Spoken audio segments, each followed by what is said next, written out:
Good evening and welcome to the Glendale Candidate Forums. I'm Rhonda Werner, Vice President of the Glendale Homeowners Coordinating Council. Tonight's forum will feature the candidates for City Council, City Clerk, and City Treasurer. As we begin our evening of democracy in action, please rise and join me in the Pledge of Allegiance. Ready? Begin. I pledge allegiance to the flag of the United States of America and to the republic for which it stands, one nation, under God, indivisible, with liberty and justice for all. Thank you. The Glendale Homeowners Coordinating Council is pleased and privileged to co-sponsor this forum with the League of Women Voters of Greater Los Angeles. We would like to thank Glendale staff for their collaboration in providing the candidates and the voters with the opportunity to experience this forum. The event will be streamed live on Glendale TV, which is viewable on Spectrum Channel 6, UVerse Channel 99, and on Roku, Apple, and Amazon Fire devices. The candidate forum will also be recorded tonight for rebroadcast throughout the election cycle and will be viewable on demand on youtube.com/MyGlendale. At this time, I'd like to introduce Joan Hardy, a member of the the League's Glendale Burbank unit. Thank you. Thanks, Rhonda. The League appreciates a partnership with the Glendale Homeowners Coordinating Council. Holding candidate forums are something the League has done since its inception in 1920. Neither the Glendale Homeowners Coordinating Council or the League support or oppose any candidates for office or political parties. Together, we envision a democracy where every person has the desire, the right, the knowledge, and the confidence to participate. The League is a volunteer organization, and membership is open to everyone. The questions you will be hearing tonight are questions gathered from a broad public outreach effort. The format of the candidate forums call for adherence to the terms of civil discourse. The hallmark of democracy is a willingness of all members of our community to treat each other with courtesy and respect, not just the people we agree with. It is in the spirit that we are here this evening to engage in a vital part of our democratic process, a civilized discussion of the important issues that confront our community. And now I would like to introduce our moderator, Jim Casey. Jim is a Burbank resident with a passion for community. We really appreciate him, his talents, and willingness to be our moderator. Good evening. I'm Jim Casey, and I'll be the moderator for this evening's forum. I'd like to thank the League of Women Voters and one of my oldest friends from our high school days in Neenah, Wisconsin, Joan Hardy, for the opportunity to participate in tonight's forum. Joan and I, that's been at least 20 years, right, Joan? Something like that. The League of Women Voters has always held a special place in my heart, as my mother-in-law was one of the first women to serve on our city council, and my Cub Scout den mother became the first female mayor of our city. Although I sell real estate in Glendale and the surrounding area, I do not live here and thus will not be voting in your election. I have no horse in this race. It is my intention to help every candidate shine brightly here tonight, and I want to thank them all for their willingness to serve their communities. This evening's forum will be televised live and will be repeated at subsequent times on Glendale TV through the facilities of the City of Glendale. No reproduction or rebroadcast of this forum may be made without the written permission of from the League of Women Voters, Glendale Homeowners Coordinating Council, and the City of Glendale. The questions for this forum have been gathered from the public via links provided on social media, as well as volunteer outreach by members of the League, GHCC, and the City of Glendale.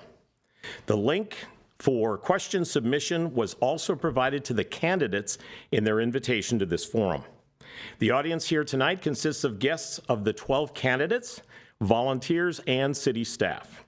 We would like to request that the audience turn off all cell phones and pagers and that they refrain from applauding or otherwise disrupting the forum. If a candidate's supporters cause disruptions during another candidate's remarks, the second candidate will be given additional time to compensate for the interruption. Each candidate will be allowed 30 seconds for an opening statement.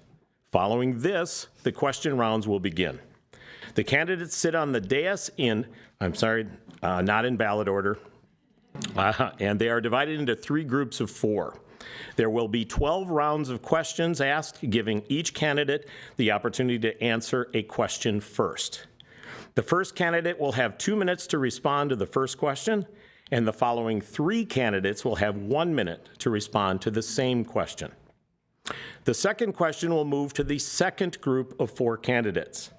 The second candidate will then have 2 minutes to respond to the second question, followed by 1-minute responses by the other 3 candidates, and so on. Is anyone lost yet? Excellent. I just lost mine. This round of 12 questions will take 60 minutes if all the candidates take up the allotted time. Since there are many candidates and not every question can be addressed to every candidate, there is a wild card round. Following the initial round of 12 questions, the candidates will have 2 minutes each to address a question that was not posed to them. The 2 minutes is your opportunity to either address a question that was not asked that you would like to have an opportunity to address, or to make any clarifications. We have provided a notepad and paper for you to take notes to assist you with the wild card round. We will not go in ballot order for this round of questioning as well. Following the wild card round, the candidates will be given 30 seconds for a closing statement. Our timekeepers will alert candidates to the time remaining with signs of 1 minute and 30 seconds and 15 seconds and a stop sign when they are out of time. Attacks of a personal nature, including private matters having no bearing on candidates' public persona or ability to perform the duties of the office in a competent, ethical manner, will not be tolerated. If a candidate makes a personal attack during his remarks, the time required for me to interrupt the candidate and remind him of the rule will be taken from his own speaking time.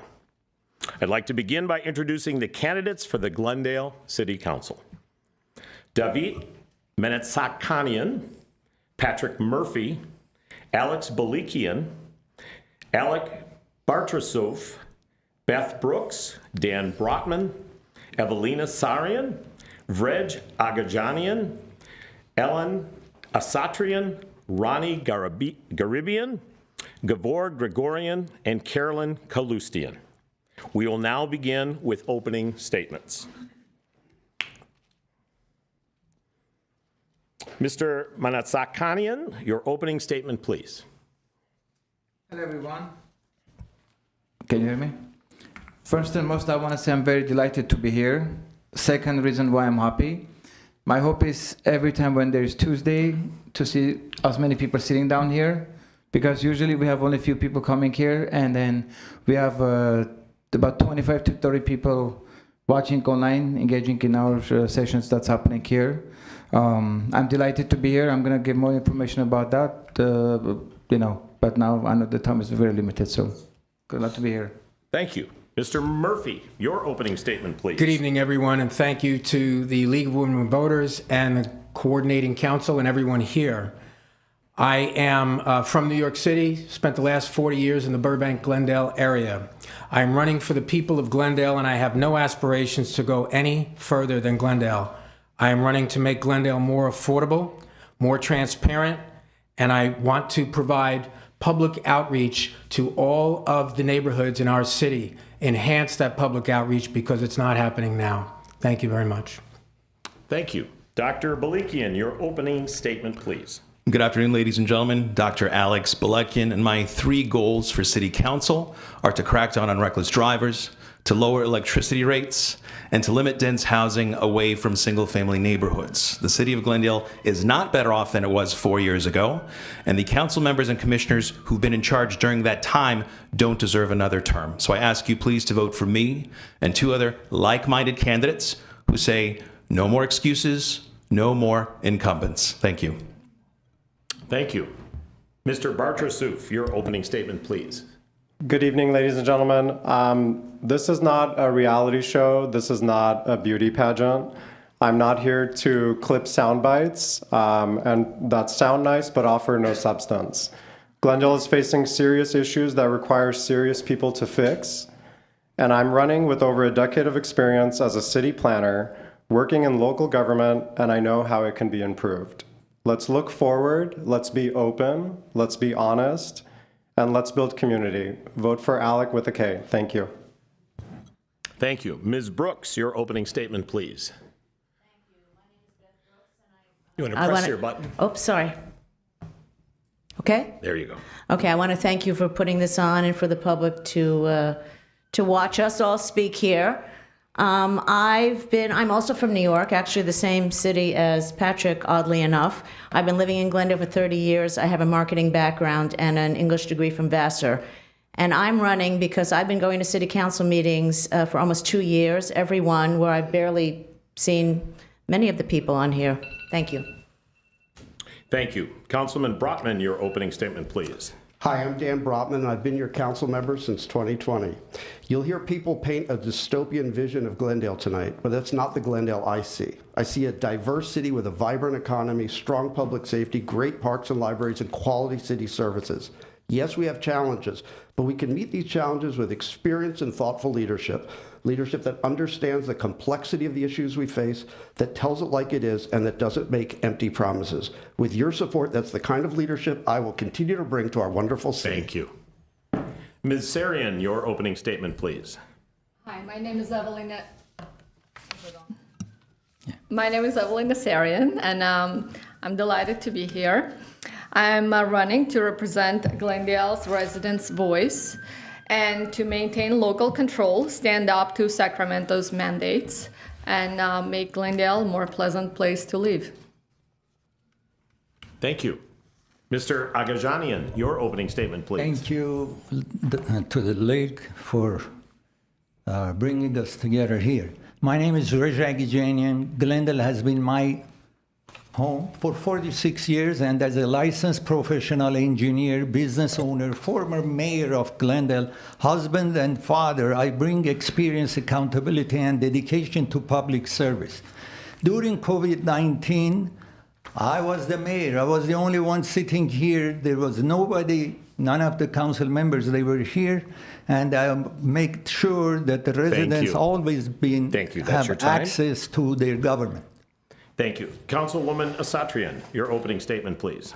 Good evening, Glendale. I'm running for re-election because I love our city and believe City Hall should work for everyday people and small businesses, not just the well-connected. I'm a proud product of our local schools and the first immigrant and Armenian American women to be elected to this council. I promised and delivered on serving with integrity, courage, and going to bat for residents and small businesses. I'm the only candidate in this race with 26 years of advocacy, policy, and community service to Glendale, and I'm proud to be the only one to have gotten an early endorsement from our firefighters and our Police Officers Association. Thank you. Thank you. Mr. Garibian, your opening statement, please. First, I would like to thank the League of Women's Voters for tonight. 43 years resident. I'm a commissioner for the last 8 years for City of Glendale. I grew up here, but obviously today city is facing many challenges, and one of them obviously is the budgeting and the betterment of our lifestyle in general, so we need to get this better, so I'm here to serve. Thank you. Mr. Gregorian. Good evening, everyone, and thank you for the opportunity. I'm Gavor Gregorian. I'm an architectural business owner and a builder, and I know firsthand how the permitting process affects the affordability of housing, and by expediting the permitting process, how we can solve the housing problem. And by being a former Army sergeant, I'm going to come out and fight for the safety against the reckless driving. So my three main points are affordability, safety, and business-friendly in Glendale. Thank you. Thank you. Dr. Kalustian, your opening statement, please. Hi, my name is Dr. Carolyn Kalustian. I'm a fourth-generation Californian, a board-certified family physician, and a Glendale mom raising my family here. The reason I'm running are three reasons. One, to ensure public safety as the safety-first candidate. Also, bring solutions for our increasing utility costs. And lastly, and most importantly, I want to be a true public servant and hear from not only the over 30 HOAs, but also small businesses and families so I can bring up their issues. Thank you. We will now begin the question period. During the question period, the candidates are grouped into three groups of four. Each candidate will get 2 minutes when addressed the question first, and the responders will have a minute for the same question. After a question round, the next question will be asked of the second group of 4 candidates, and the process for answering the question will remain the same. The first person who responds to the question will get 2 minutes to respond, and the responders will get 1 minute each. The 12 questions will alternate between candidate groups, ensuring each candidate answers first at least once. After the 12-question round, the candidates will have an opportunity to answer a question that was not asked of them in the wild card round. We have provided a notepad and pen for you to take notes to help you prepare for the wild card round. Question 1, the first question will be directed to Mr. Manatsakian. I apologize. What is your opinion on SB 79, which would accelerate development of multifamily properties up to 9 stories tall along the major transit corridors? Mr. Manatsakian, your 2-minute response, please. Okay, thank you for the question. My position is this. First and most, all the areas that is not close to the main city area, I'm okay to build those areas like buildings. But first and most, we should know if we have enough water, we have enough police employees, we have enough equipment, we have enough roads for it, because we have a lot of fires over here in this area. If we have enough resources to cover that all, it's okay to do that, but not in the main areas where we have no place to go. Glendale has a beautiful city, have high density areas, and we have to be very careful anytime we say, oh, we want to build like properties here. Okay, thank you. Mr. Murphy, your 1-minute response, please. SB 79 is an existential threat to our city. It will allow 9 stories within 100 feet, 7 stories within a quarter mile, 5 stories within a half a mile. This is a threat through our entire city. Burbank sent a letter to Metro asking for a supplemental EIR for the BRT relative to this new law, SB 79. Our council chose not to do it, and as a result, we did not send a letter requesting a supplemental EIR. Mr. Brotman said, why would we send a letter if we already know the answer? We should send it because we are objecting to this issue. We should also fight the state on this issue with other cities. Los Angeles doesn't want it. Burbank doesn't want it. We should be fighting this. Thank you. Thank you. Dr. Balikian, your 1-minute response, please. I am against the spirit of SB 79, but let's discuss what the problem is and what we as a city council can do with it. So SB 79 erodes local control of zoning rules. SB 79 prioritizes building without justifying the police and fire and also the utilities that are necessary to support those new units. We cannot change a law that was made in Sacramento, but what we can do is address the bus line that is passing through Glendale that makes us a target for SB 79. So that a BRT bus line that's coming through, we approved it initially, but then now it comes with a lot of baggage because of SB 79. So I say what we can do as a city is withdraw all the stops within city limits in Glendale, have the Glendale B line take people to the nearest stops in Burbank and in Eagle Rock, so that way you take the target off our backs until we can figure out a longer-term solution to fight this. Thank you. Mr. Bartrasuf, your 1-minute response, please. Yes, my position on SB 79 has been clear and consistent. I oppose SB 79 as a city planner with over 10 years of planning experience for local government. I cherish local control, and I feel that is the best approach for land use decisions and decisions that affect our city. So that's been clear. SB 79 and its effects on Glendale is currently not clear. There is cleanup legislation at Sacramento that helps further define or better define what that's going to mean and what it means for the city of Glendale. So I oppose SB 79. We need to talk to our legislators and make sure that whatever form comes out of the cleanup legislation, it works for the benefit of our city and it does not come to as a detriment. Thank you. Question 2. The next question will be directed to Ms. Brooks. What long-term strategies do you propose to address our budget shortfall? Well, I'm glad for that question budget meeting today, which was in direct contrast to the city council meeting I saw on Tuesday. And as I said, I've been going to every single city council meeting, if I can, for almost 2 years. Not just to sit in the audience, but actually to read all the documents, to research on my own. So it's not just a question of as if you're watching a television show. And I will say that the first thing that I think has to stop is the reckless spending. On Tuesday, they decided to spend $25 million to replace meters that weren't broken. They said that the transmitters some of them were broken, and so why not just replace all of the meters, because they have to be replaced soon anyway, as opposed to the other option would be hiring 10 human meter readers for $500,000. So the story along that meeting changed from they don't have to be replaced to yes, they should be replaced because they will break, to oh no, we said that they're broken. It was mind-boggling. So this happens week over week over week over week. And pennies add up to, it's not a minuscule amount. I've heard that word actually mentioned at the last candidate forum, that if you spend almost $2 million for a bike lane, that it's a minuscule amount. This adds up. $25 million is not a small thing. And actually, for the public to have been made fun of, to say, well, why not just spend $500,000? You have to also get rid of all the pet projects that council members have, and they do. They are political, ideological pet projects that need to stop. We should have a baseline budget of only spending what is absolutely necessary so that at least we know what to add from there. That's what I would do. Thank you. Councilman Brotman, your 1-minute response, please.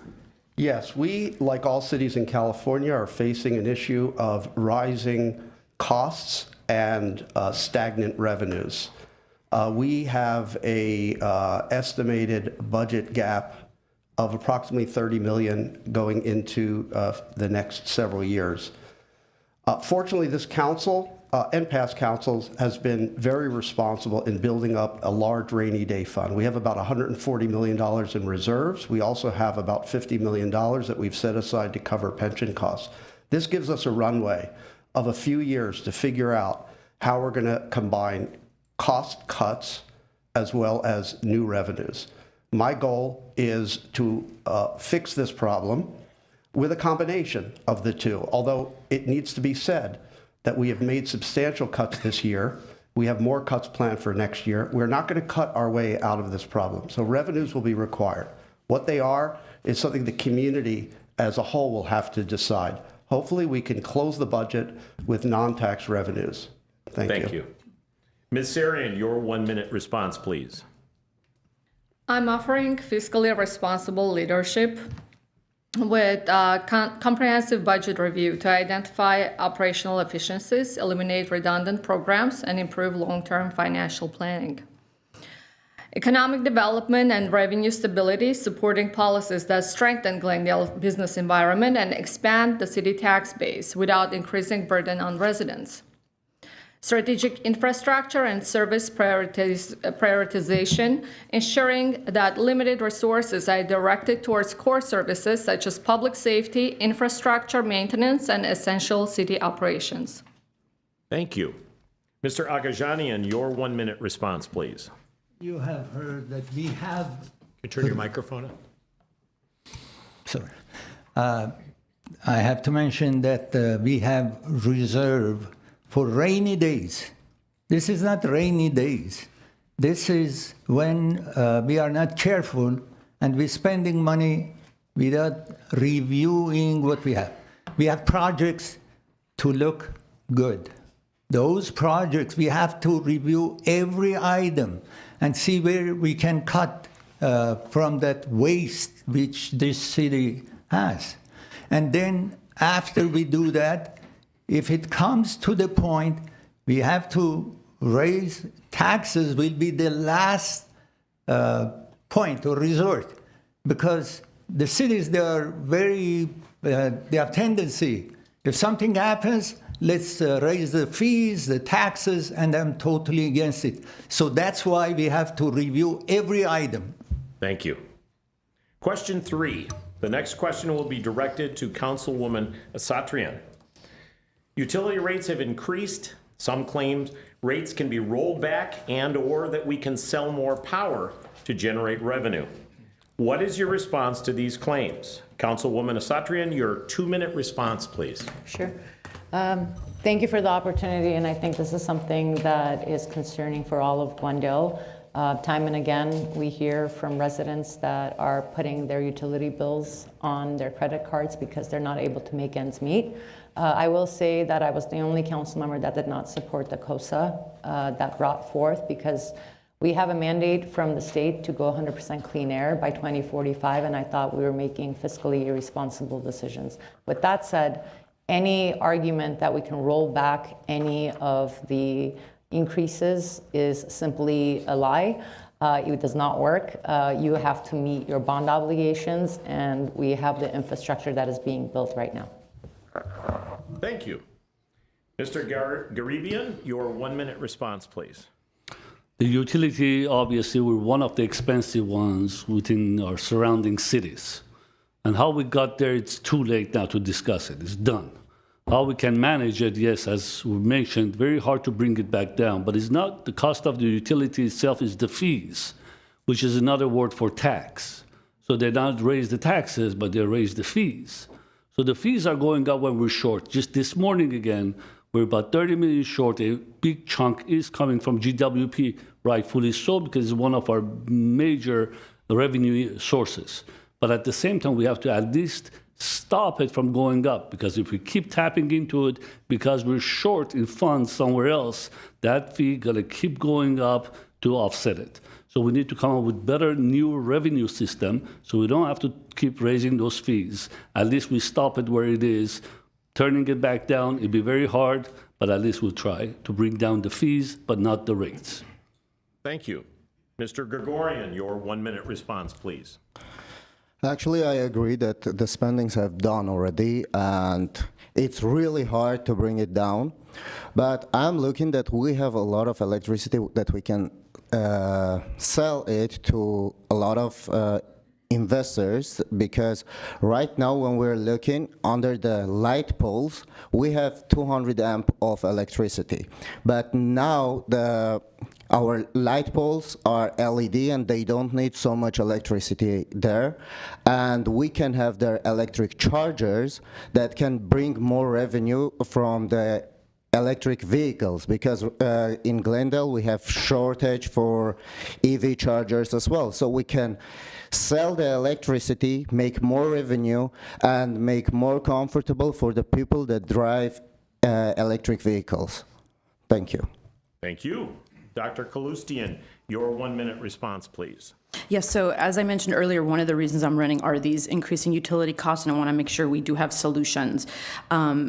Centralized grid creates risk, and so we have to diversify. So microgrid diversification can happen when we actually use what we have, which has been ignored. We have 280 to 300 sunny days a year here in Glendale. So solar canopies over more parking lots, generate power, have some storage. Also diversifying with bird-safe wind. We have GIS, top-of-the-line technology. We should know where to put that to generate it. And then finally, as both gentlemen mentioned about increasing revenue, we have a ton of water, which we had the LA River, which it shoots out the storm water. We should be capturing that and using that for not only hydroelectric, but also revenue generation. Thank you.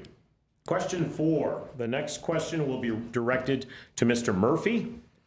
What is your opinion regarding ICE enforcement in Glendale, and how should council and police respond when ICE is active in the area?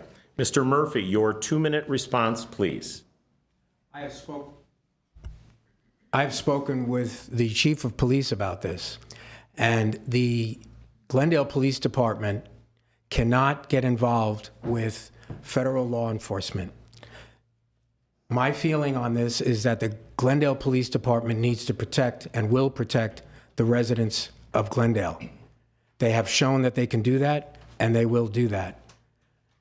They need to work with the federal agency in order to make sure that they are protected, that the residents of Glendale are protected. Okay, thank you. Mr. Balikian, your 1-minute response, please. Sure. I want to make an analogy. So I'm a physician. I work in a hospital, and frequently we have patients who require multiple different specialties. So I'm an intensive care doctor, and I take care of a very sick surgical patient, for example. So you have the patient and the family members who are there, who don't necessarily have content expertise, and the surgeon and I are discussing the plan, trying to figure out the best way to move forward, and that plan is presented to the patients and the family who don't have content expertise. I am a great physician. I am not great at law enforcement, so I couldn't tell you what responsibilities lie with city, county, state, or federal. So I will be looking to my chief of police to inform me, because I'm not going to pretend to suddenly grow the skill set that is necessary to answer that question. So I will follow whatever the chief of police tells me to do. Thank you. Mr. Bartrasuf, your 1-minute response, please. These were fascinating responses. I wish the chief of police would advise Mr. Balekian on how he feels about him using the chief of police to do motorcycle patrol to somehow save hundreds of millions of dollars in the budget. I'm also very curious about Patrick Murphy's response, because he's been quoted to say that he thinks GPD should fully cooperate with ICE, which is against state law. And I'm glad that he spoke with the police chief and now understands the rules.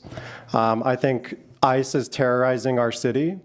They are very inappropriately in our city, terrorizing people at car washes, at Home Depot, other locations in our city. These are not criminals. These are our neighbors, our community members, people who are trying to make an income and make ends meet. And I don't think that the current use of ICE and the way in which they're operating in our city is appropriate. Thank you.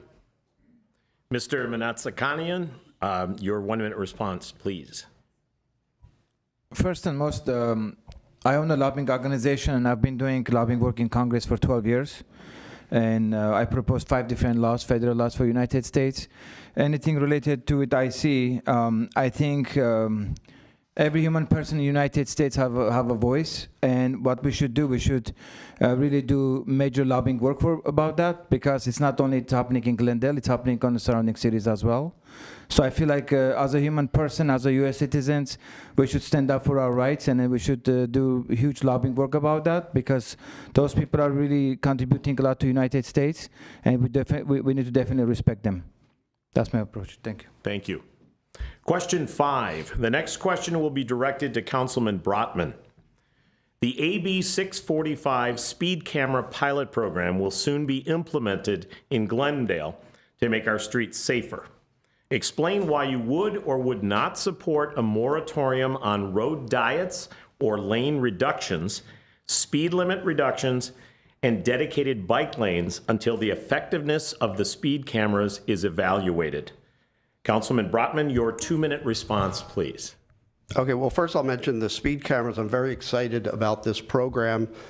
There was an article the other day from San Francisco which showed that there's been an 80% reduction in speeding as a result of this program. So I think this will help relieve some of our enforcement resources so they can start working in the neighborhoods where people are doing donuts and other crazy things. As far as lane removals, in the last 20 years, there has not been a lane removal in Glendale. There's been one dedicated bike lane put in my time on City Council, 6 years, and that's San Fernando Road, and that did not require a lane reduction. We have one lane reduction coming in on La Crescenta Avenue. It's, people like to call it a bike project, but it is not a bike project. It's a safety project. It's about reducing the common collision types that occur when you have 2 lanes in either direction. You tend, in those situations, to have a lot of rear ends, broadside side swipes, because people are cutting across 2 lanes of traffic. What we're doing there is we're going to have 1 lane in each direction, but we're going to have a center turn lane that's continuous. That is going to create a great opportunity for safety, because people can move into that lane for refuge when they're making turns. So I think sometimes when we take out a lane, it makes sense because it improves overall safety on the corridor, not just for bikes or for pedestrians, but also for cars. So I think we need to have an open mind about what we do and where we do it. And we developed a road road, I forget what we call it, design guideline. We set some road design guidelines within council. We laid out what our criteria are for considering any lane reductions. It's pretty clear, and we will, any future reduction will go through a long public process. Thank you. Ms. Sarian, your 1-minute response, please. Can you please repeat the question? It was a multi-pronged question. I'd be happy to. The AB 645 speed camera pilot program will soon be implemented in Glendale to make our streets safer. Explain why you would or would not support a moratorium on road diets or lane reductions, speed limit reductions, and dedicated bike lanes until the effectiveness of the speed cameras is evaluated. Okay, let me answer this way. I believe in investing in technology to improve our traffic safety and our resident safety. So I think that's a great initiative. And I support safety for cyclists and pedestrians. But I believe transportation decisions must reflect Glendale's traffic realities and the needs of residents, commuters, and local businesses. I do not support removing vehicle travel lanes in areas where doing so would significantly worsen congestion or reduce access to commercial districts like it did in front of my flower shop on North Brand. Thank you. Mr. Agajanian, your 1-minute response, please. I'm in favor of putting cameras. The cameras is like TV, which I'm running. It gives you a great idea that what's going on in this city. And especially the youngsters, when they know, because we know we have lots of problem with young people at night. Glen Oaks Boulevard is where my TV station is, and I see what's going on late night. So I'm in favor of the cameras to study all this.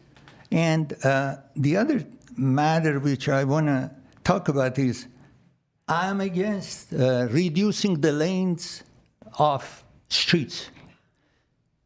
You could go just and look at it. How many bicycles are running those allocated lanes for bicycle? I did it for my TV station to report to my viewers. You will see rarely a bicycle is going on Glen Oaks from the morning until late night. Thank you. Thank you. Ms. Brooks, your 1-minute response, please.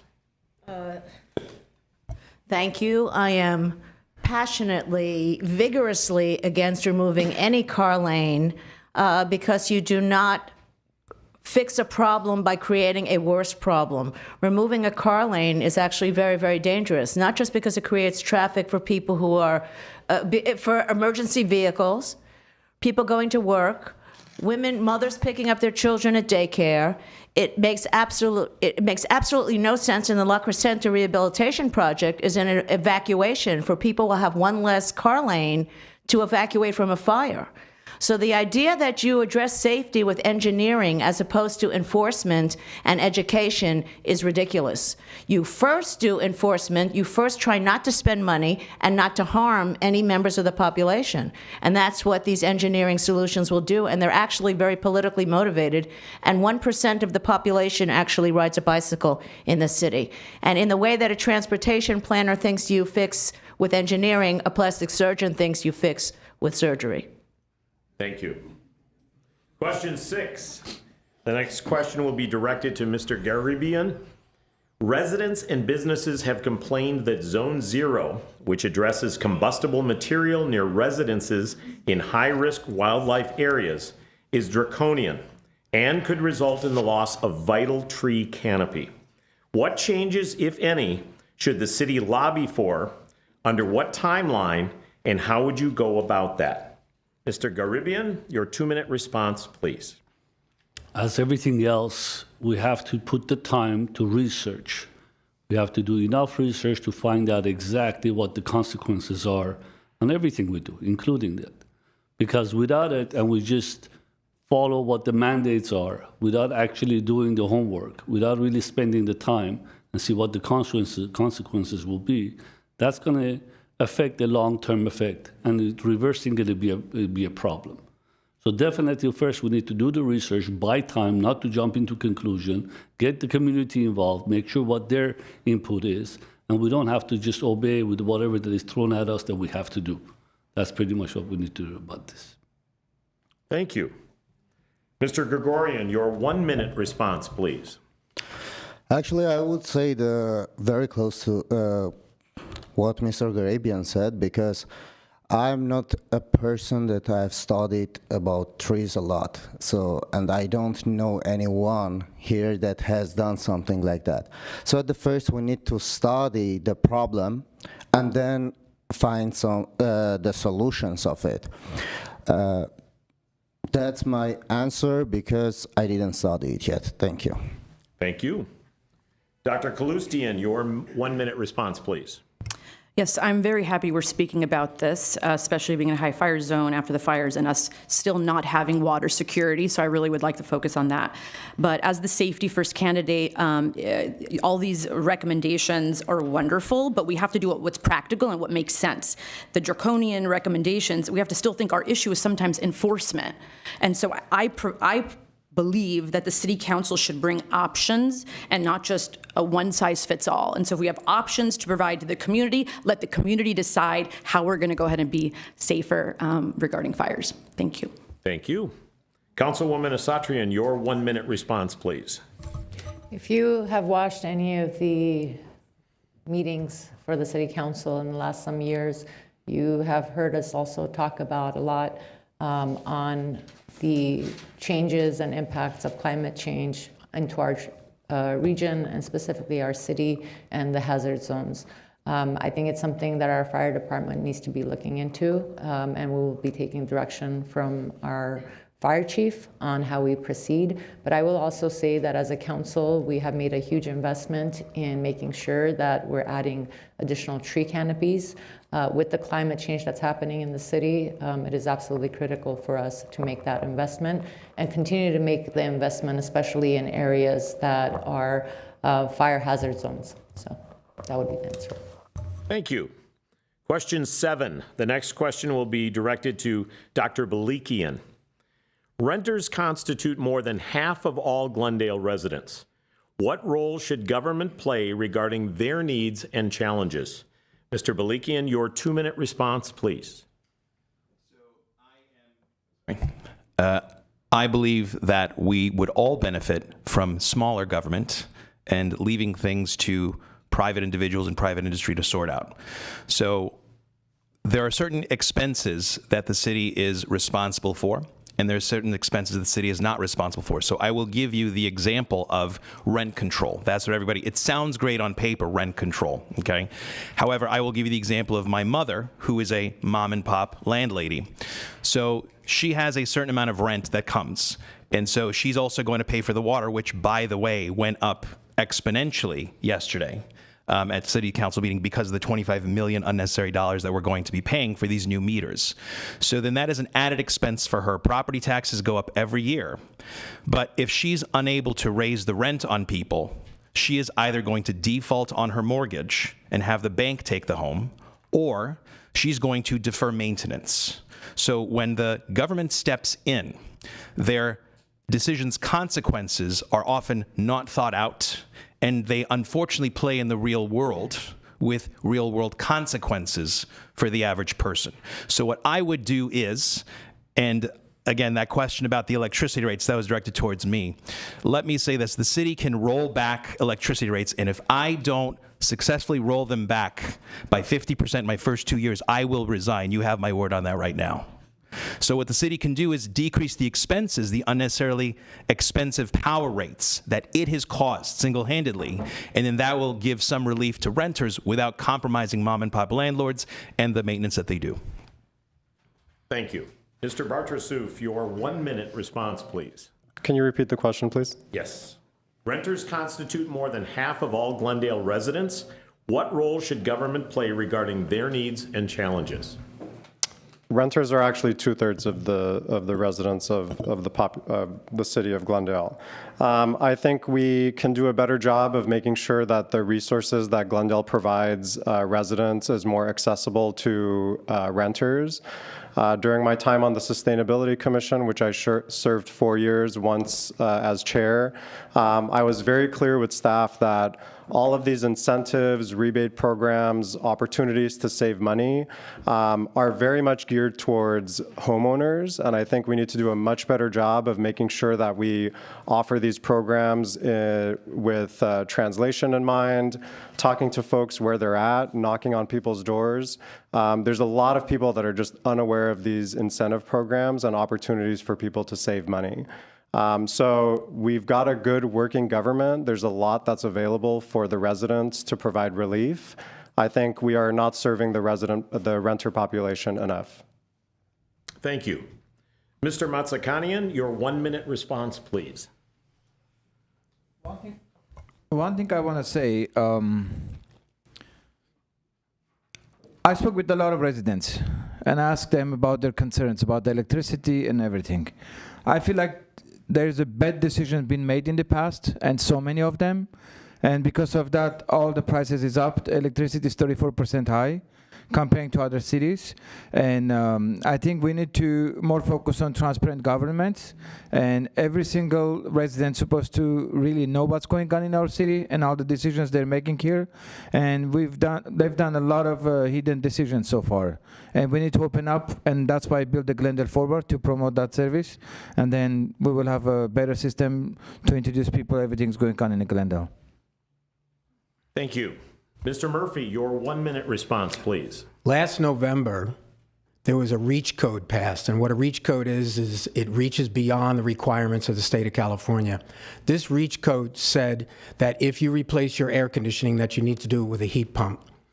Well, at the behest of the incumbents that are up here, they are rebating to homeowners $1,000 per ton of air conditioning. That money is coming out of the Public Benefit Fund. The Public Benefit Fund is paid on every utility bill, including renters. I came up several times during when this ordinance was being discussed. There was no public outreach whatsoever, and I pointed out that this was not equitable to renters because this will not help renters, but the renters will be paying into the rebates for homeowners. That's just not equitable, and it fell on deaf ears. Thank you. Question 8. The next question will be directed to Ms. Sarian. What structural changes, if any, would you like to see for City Council? Some cities have subcommittees of council members that address issues such as economic development, finance, housing, homelessness, and public safety. Would you support the formation of subcommittees? Please explain your position. Ms. Sarian, your 2-minute response, please. I'm not going to support that because I feel we need to unite Glendale, not divide it. And 5 people is not a tremendous number to divide into subcommittees. So I believe we need to find common language, common grounds in order to run our city well and find great solutions together, not subdivide into different silos. That would be my response. Thank you. Mr. Agajanian, your 1-minute response, please. We have already 13 commissions in this city. Creating more groups of people to do some other things. These commissioners basically covering every issue in Glendale. That's why we have water commissioner, we have police commission, and other commissions we have here. So any issue that has to be reviewed and reported to council members, it will be better done through these commissioners, which we have already. As I said, 13 commissions are in Glendale. So Civil Service Commission and others, they can review all these matters. Creating more commissions will create more headache for this city. So let's limit to that 13 commissions. Whatever new issues will be rising, that to be transferred to one of those groups to report to the city council members. Thank you. Ms. Brooks, your 1-minute response, please. I vehemently disagree with that. I believe we need commissions. When I first came to the city council, I was shocked that we didn't have a renters and landlords commission. It was shocking to me. I went to the housing authority and said, do you deal with these questions? And the answer was basically no. So I believe that we need a land use commission, so we actually utilize the talent pool in the public, because there are a lot of experts out there. There are people who are very, very smart. Just because they weren't hired by the city or they're on council doesn't mean there aren't really smart people with a lot of expertise, especially retired people. We need to bring that talent pool here, to make better decisions, because most council members are just generalists. We need more commissions. We need to utilize the HOAs. We need to actually, whatever problems people have and they come to council with, it's because they don't have a specific commission for that. I think it's the absolute opposite. We need to utilize people in the community and their expertise. Absolutely, more commissions. Thank you. Councilman Brotman, your 1-minute response, please. I think the question was about subcommittees of council, not commissions. I think with a 5-person council, subcommittees probably don't have a lot of value. I'm not opposed to them, but that means 2 people. Because of Brown Act, you would only have 2 people on a subcommittee. I don't really see that as being of much value. Now, if we had a larger council, and we've discussed expanding council, having an elected mayor, having districts, under that kind of a scenario, similar to what Pasadena has, then I think subcommittees might be appropriate. Obviously, in a city like Los Angeles, where they have a very large council, subcommittees make a lot of sense. But I think here with a 5-person council, it's not going to make a big difference. Thank you. Question 9. The next question will be directed to Mr. Gregorian. How would you go about improving communication and public engagement between the city and its residents? Mr. Gregorian, your 2-minute response, please. I would say, besides that, we have every Tuesday here the council meetings. We need more meet and greets of the council members with the people. As I do right now, I go and meet with the people, and I hear the concerns firsthand, and I always say, I'm not a bureaucrat. I'm not going to sit in the office and sign some bills that mostly don't even work. I'm going to be mostly outside, talk to the people, to hear their concerns and problems firsthand. And even with the reckless drivers, I always say I'll stand with our police officers on the streets to figure out what's broken. Why can't we stop the reckless driving here in Glendale? That means there is something not right. So we have, the council members have to be outside, have to communicate to the people outside, to our neighbors, because that's the only way to hear about their concerns firsthand. Not your team, not your people, and doesn't matter if you're elected already or you're just running. As I told, I'm a former Army sergeant. I know what it means to be on the field, to fight for your people, to hear your people. I'm going to bring my experience to the city as well. So I'll be on the field when I get elected. Thank you. Thank you. Dr. Kalustian, your 1-minute response. Thank you. So I'm going to continue to do what I'm doing right now. When there are issues coming up and policies we have to decide on, all the affected areas and the affected residents will likely see me. And I know that sounds odd because we all are doing it during campaigning, but I want to do it during the rest of the year. Also, I really appreciate Mayor Artie Kotakian and his coffee hour. I think that is very effective for local residents to come to coffee hour. So yeah, I'm going to continue knocking on doors, and I'm going to also recommend that there is increased tech support for our seniors, so that potentially we can lean on the apps and the communication with social media, with some influencers to get the word out. Thank you. Councilwoman Asatrian, your 1-minute response, please. This is an issue I've been championing not just during my time on the council, but way before, leading back to 20 years. I'll say that every Tuesday there's some item that I talk about, the lack of community outreach and engagement. In a city that has over 54% of its residents that are foreign-born, and they are our greatest asset, we also have a greater responsibility to make sure that all of the information that we put out and the outreach we do reaches our diverse communities where they're at. That includes multilingual outreach and in the spaces communities that are at. Putting out something on your own social media as government does not work. I'll also note that if you look at my time as mayor during the wildfires, I had made it very clear to staff that everything needed to be communicated in every language that is spoken in our city. And I think that contributed to the calm that was during the wildfires, because if your people cannot understand what you're saying, it can be between life and death during emergencies. Thank you. Thank you. Mr. Garibian, your 1-minute response, please. Well, in addition to technology, but not everyone, unfortunately, can use technology, especially our seniors. So we have to look at other ways to do so. As a matter of fact, on my campaign, a 81 years old Vietnam veteran called me because of my mailer and had questions.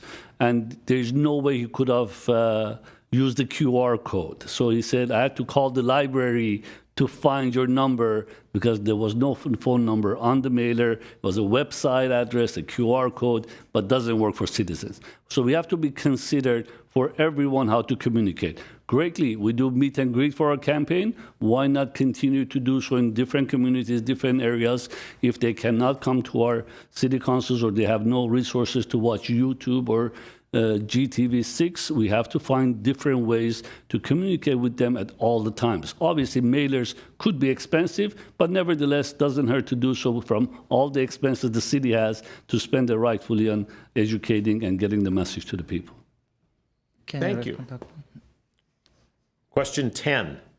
The next question will be directed to Mr. Bartersoof.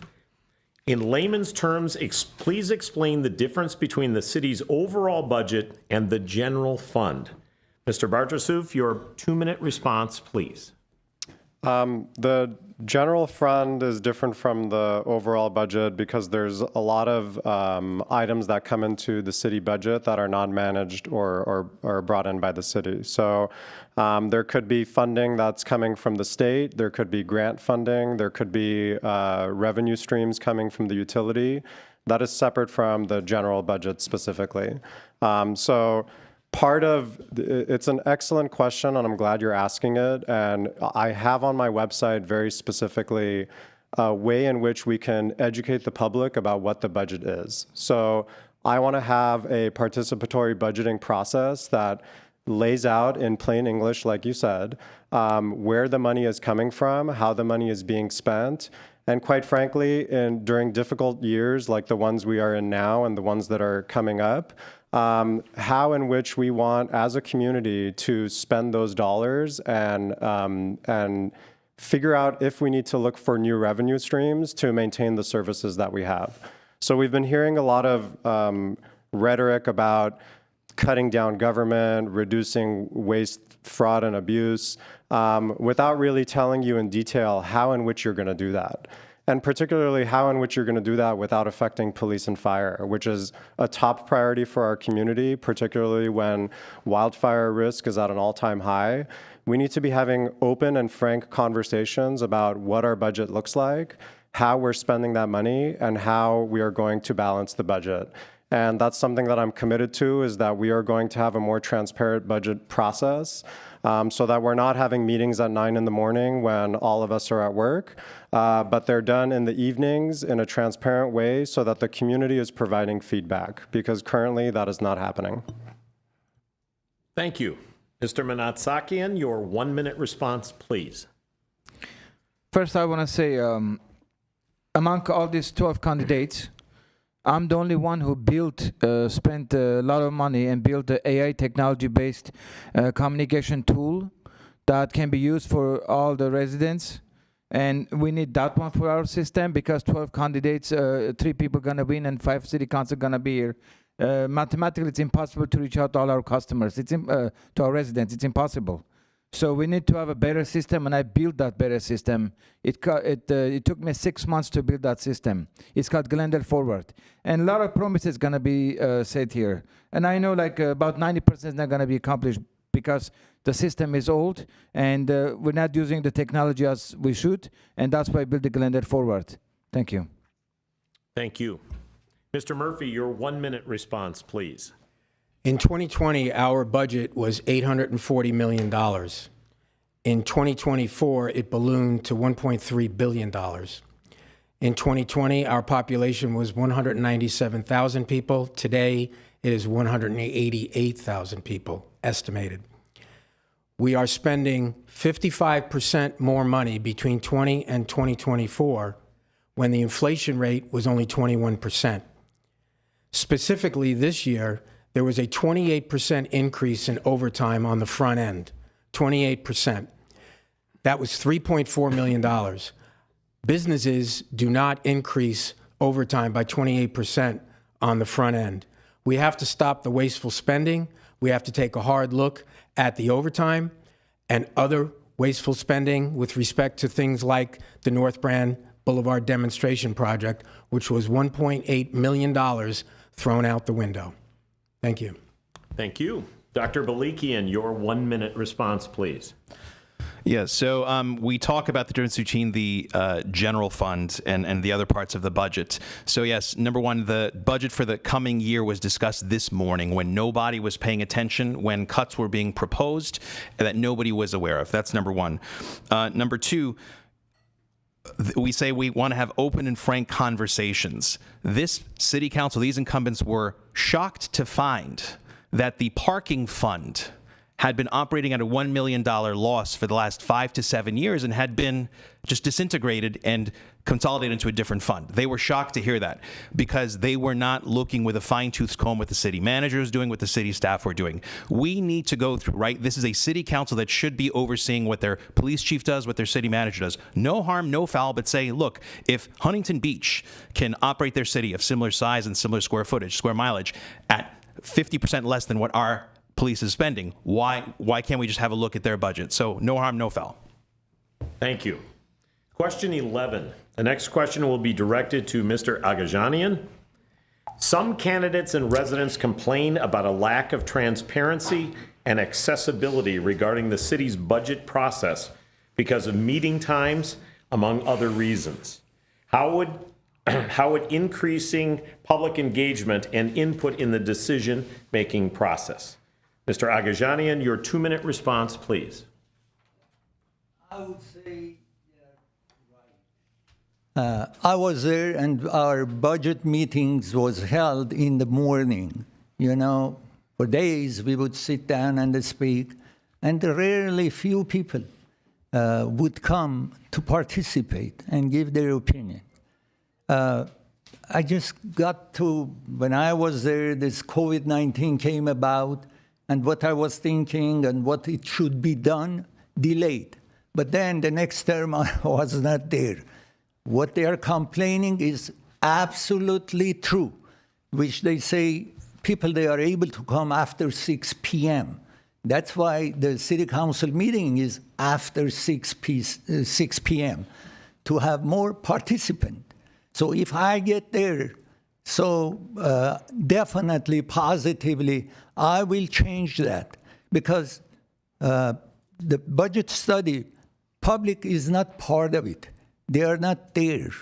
And their input is very important, in my opinion. You had some previously asked a question whether you will meet people or not. When I was here, they were asking me, nobody comes to see me, you know? Nobody came to see me for, express problems or other issues because I'm running to a TV station and they know where I am and they have my cellular phone number. So they just come and walk to my studio and they raise the problems or the issues or the questions which they have. So I'm very accessible. That's what city council should be. Not they say, okay, take an appointment and then you're gonna have 15 minutes to see the council member 2 weeks, 3 weeks later. People, they forget, or the problem which they have is resolved by the time the appointment comes. Thank you. Thank you. Ms. Brooks, your 1-minute response, please. Can you repeat the question? Yes. Some candidates and residents complain about a lack of transparency and accessibility regarding the city's budget process because of meeting times, among other reasons. How would you increase public engagement and input in the decision-making process? Well, I have a marketing background, and I would use the same techniques that marketers use and advertisers use. You have to find a way to collect data. There was a young girl who came, she was a high school student. She came on Tuesday. She presented her study. She did a study on Nextdoor for no money. She received 230 responses. She presented her responses to the council. I have seen the planning department say that they sent out 40,000 emails and got 100 people responding if they're lucky. So what is she doing differently? She's approaching it in a data-oriented, scientific way. So you approach it as a marketer approaches it. You engage people. I also believe that you should enlist the HOAs. There are more than 30 HOAs in the city. They know their people. They know their residents. They know their neighborhoods. You invite them to partner with the people. It's not just that we should engage the public. We're not doing a good job. You partner with the private citizens. Thank you. Councilman Brotman, your 1-minute response, please. Thank you. There's a concept that Mr. Bartrasuf has been talking about called participatory budgeting, and I've learned about it from him, and I think it's a great idea. This is when you bring community groups together and give them kind of tabletop exercises where they have to figure out what are they going to cut, what revenues are they going to increase. It's an educational thing for people to understand what the trade-offs are, but also we can gather data from it to better understand what people value. I think there's a way to bring people into the budget process that would inform us and that would allow folks to understand these difficult trade-offs. I mean, every day we have to choose between two bad options, and our goal is to choose the least bad.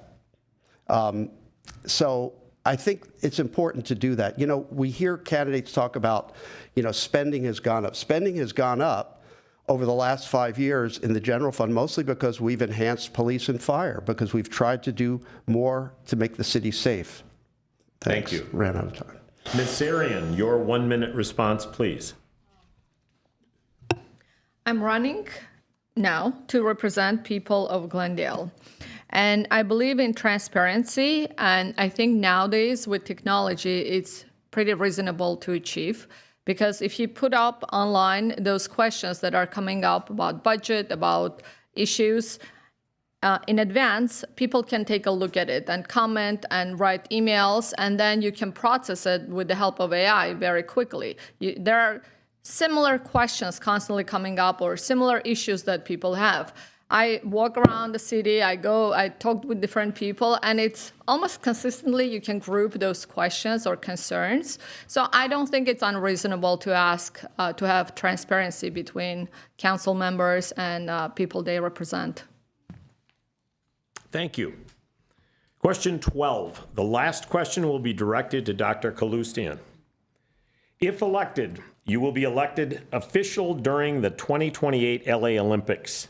As an elected official, how can you assist local businesses in capitalizing on this international event?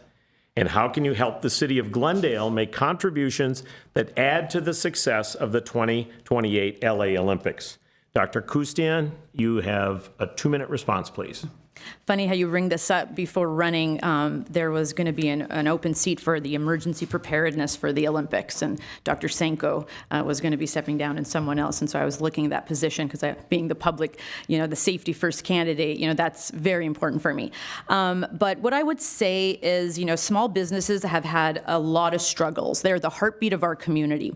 And I things we can do right now and should have been doing is streamlining new business paperwork. I propose, because the utilities right now are high and going to go up, I propose a 5% discount on utilities for small businesses.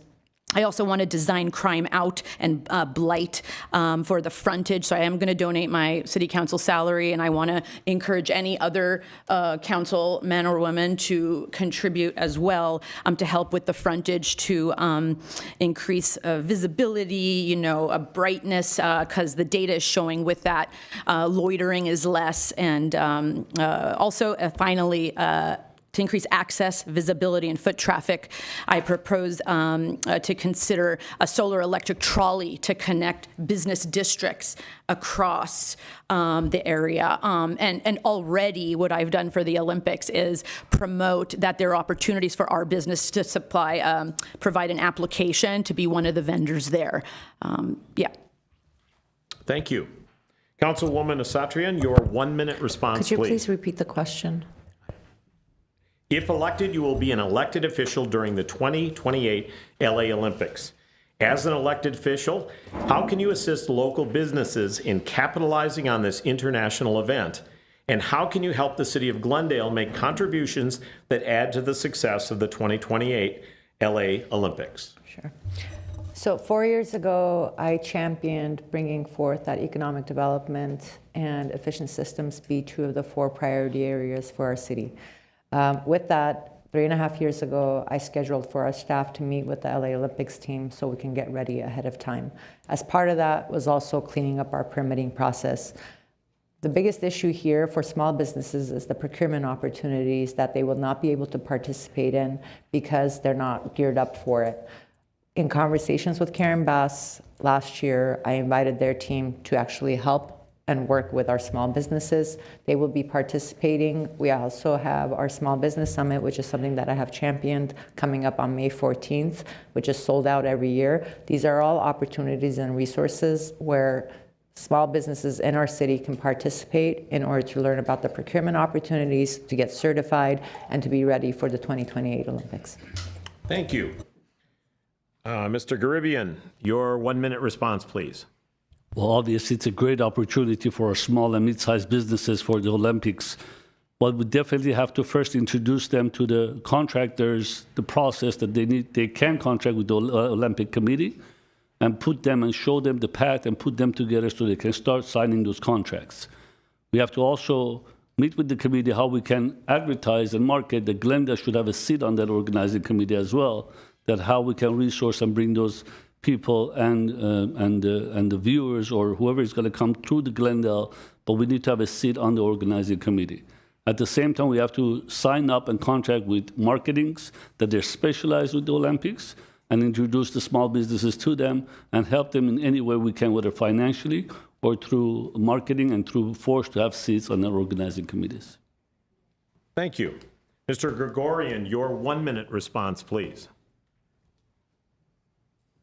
As we can see, the small businesses of Glendale, they are leaving Glendale slowly because of raising taxes and adding new taxes on the small businesses. If we will not have any small local business here, who are we going to advocate for? So at the first, we need to help our small businesses to stay in Glendale, and we have to help our local entrepreneurs to open their small businesses here. And one of the ways that a lot of candidates are talking is by expediting the permitting process, because if you will try to open here right now, you start a fast food place, it will be done after the Olympics are gone already. You will get the permits. So we have to expedite the permitting process and have more small businesses here in Glendale, and then start to advocate for them that the Olympics will join Glendale's small businesses. Thank you.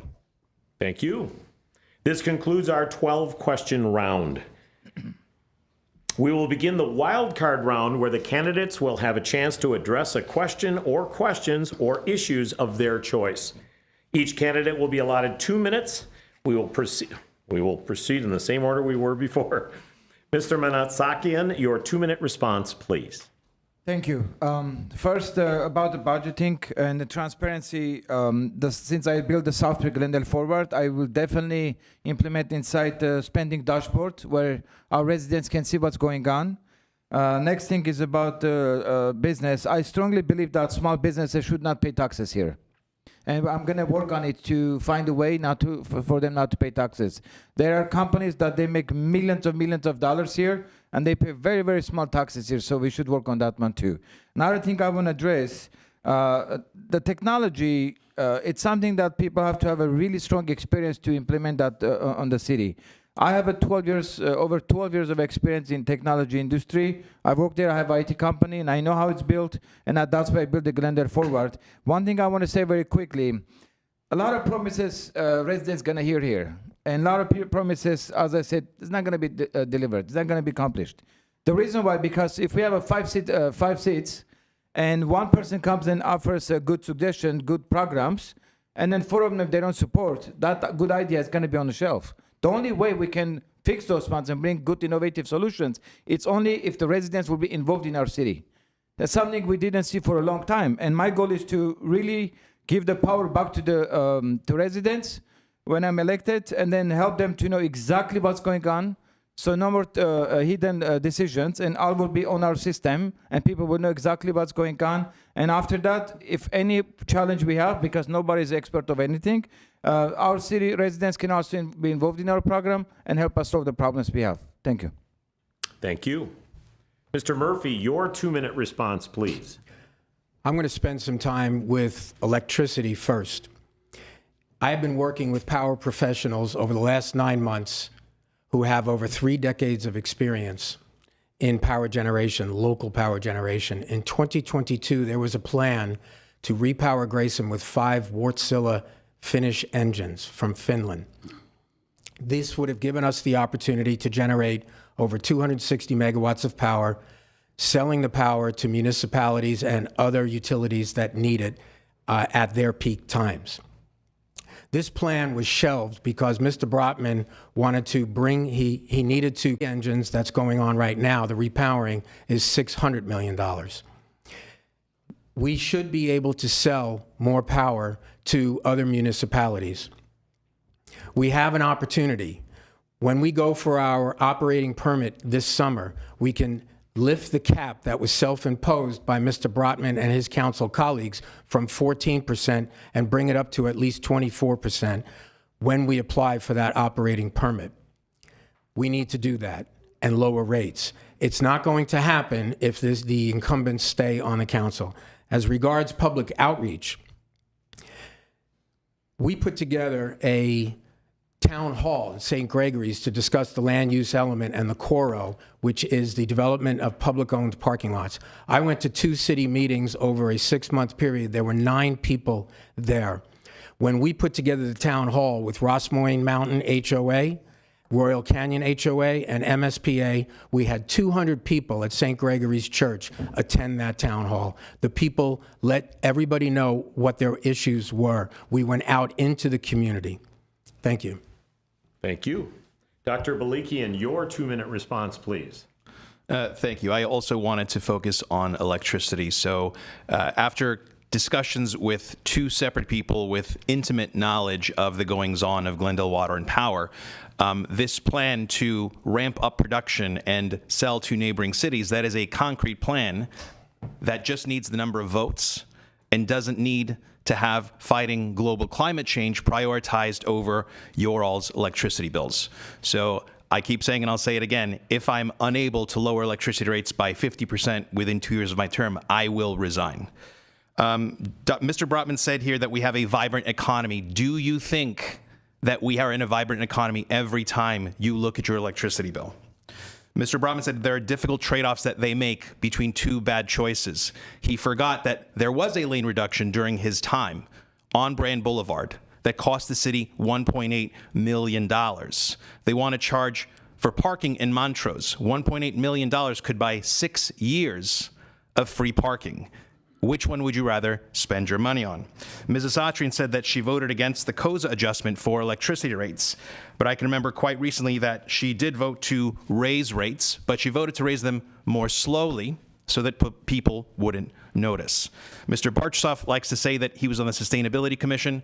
The Sustainability Commission is not required by the state of California. City Council developed that office. for $500,000. And also the Sustainability Office spent $550,000 on an unnecessary climate action adaptation plan. Your hard-earned money is being spent on pet projects.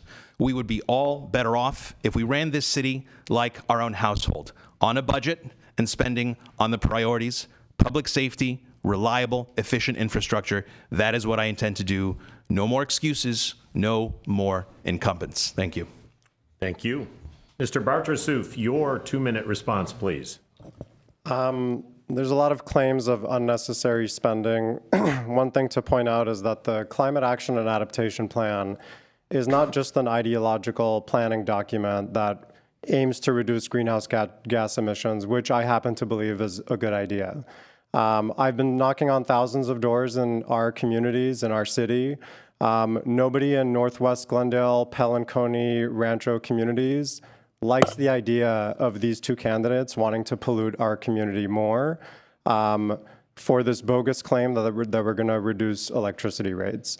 None of them have told you, and none of them will tell you, the cost that it'll take to pay for those pollution offset credits. You can't just pollute whatever you want without having consequence from AQMD. And that's just something that we need to understand during this race, is that nuance is not their friend. Through the Climate Action and Adaptation Plan, there's a lot of comprehensive policy approaches that tackle wildfire mitigation, addressing emergency response, bolstering the community emergency response program. There's a lot of good stuff in that document that will propel us into the future and make sure that we are resilient against wildfires and also reducing our greenhouse gas emissions, which I think is a good idea. I'm here and uniquely qualified to talk about transportation safety. It is the #1 issue of Glendale residents, and I'm uniquely qualified to tackle that issue. Of cities our size in the state of California, Glendale ranks the worst when it comes to collisions involving elderly pedestrians. We have an adopted pedestrian master plan that needs to be implemented, that requires investments and infrastructure upgrades to make sure that our streets are safe for people like my mom who are aging and are less comfortable driving, but I want her to maintain her independence to get around in our community, and that's what I'm going to advocate for. Thank you. Ms. Brooks, your 2-minute response, please. I'm going to go there. I'm going to go there. You know, I don't like the person sitting next to me, who was actually one of the reasons why I jumped into the race, because I saw on his Patrick and Alex had jumped into the race, and I saw Alec Bartrasuf's website that said he was for rental assistance. Now, that actually got me into the city council meetings, because I believe that there should be rental assistance. I believe that Section 8 needs to be vigorously investigated because there's so much fraud. It's crazy that people who really need it. And I saw, oh, he's talking about something. I've never seen that man show up at council and mention those words. Now, I am totally for protecting single-family neighborhoods, mom-and-pop landlords. I live in an 8-plex, in a very old 8-plex, but you don't punish one group to make it better for another group. I don't believe in that. That's not fair. And you don't punish people who achieve their American dream because you didn't achieve yours yet. I don't like people, bad-mouthing people who actually have solutions, because I would say that there's a progressive slate. This slate is not a centrist slate. This slate is not fuzzy and warm. This slate is not going to protect your city. This slate is going to destroy single-family neighborhoods, put bike lanes everywhere, and a transportation planner only thinks you solve things with engineering. They never talk about enforcement. They never talk about education. A transportation planner is the worst person you want to have on council, because everything is going to be about engineering and not protecting you with enforcement and education. He knows one way to fix things, and it's a very ideological way. This is a very, in my opinion, according to what I know about him, a very radical person who is keeping a little bit quiet. Be careful. Thank you. Councilman Brotman, your 2-minute response, please. Thank you. We have some candidates here who are making grand promises to magically cut utility rates with pie-in-the-sky solutions that add pollution to our neighborhoods and that absolutely don't work. Promises to heroically beat back state housing mandates, even though every city that's tried has lost millions of dollars in the process. Promises to fix our financial challenges without identifying any meaningful cuts or new revenues. It's easy to promise things, but these are empty promises which they simply can't deliver on. This is not a game. I don't play games with the city that I care so deeply about. What you get with me is a serious leader who understands the complex challenges we face and has deep experience with the legal and financial constraints that we work under. Someone who has the courage to tell you the truth, even if it's not what you want to hear. And someone who will put in the time to study the issues, but who has the humility to recognize that he doesn't have all the answers. None of us do. Someone who believes Glendale must adapt to a changing world, but can do so while preserving the things that make this such a special place.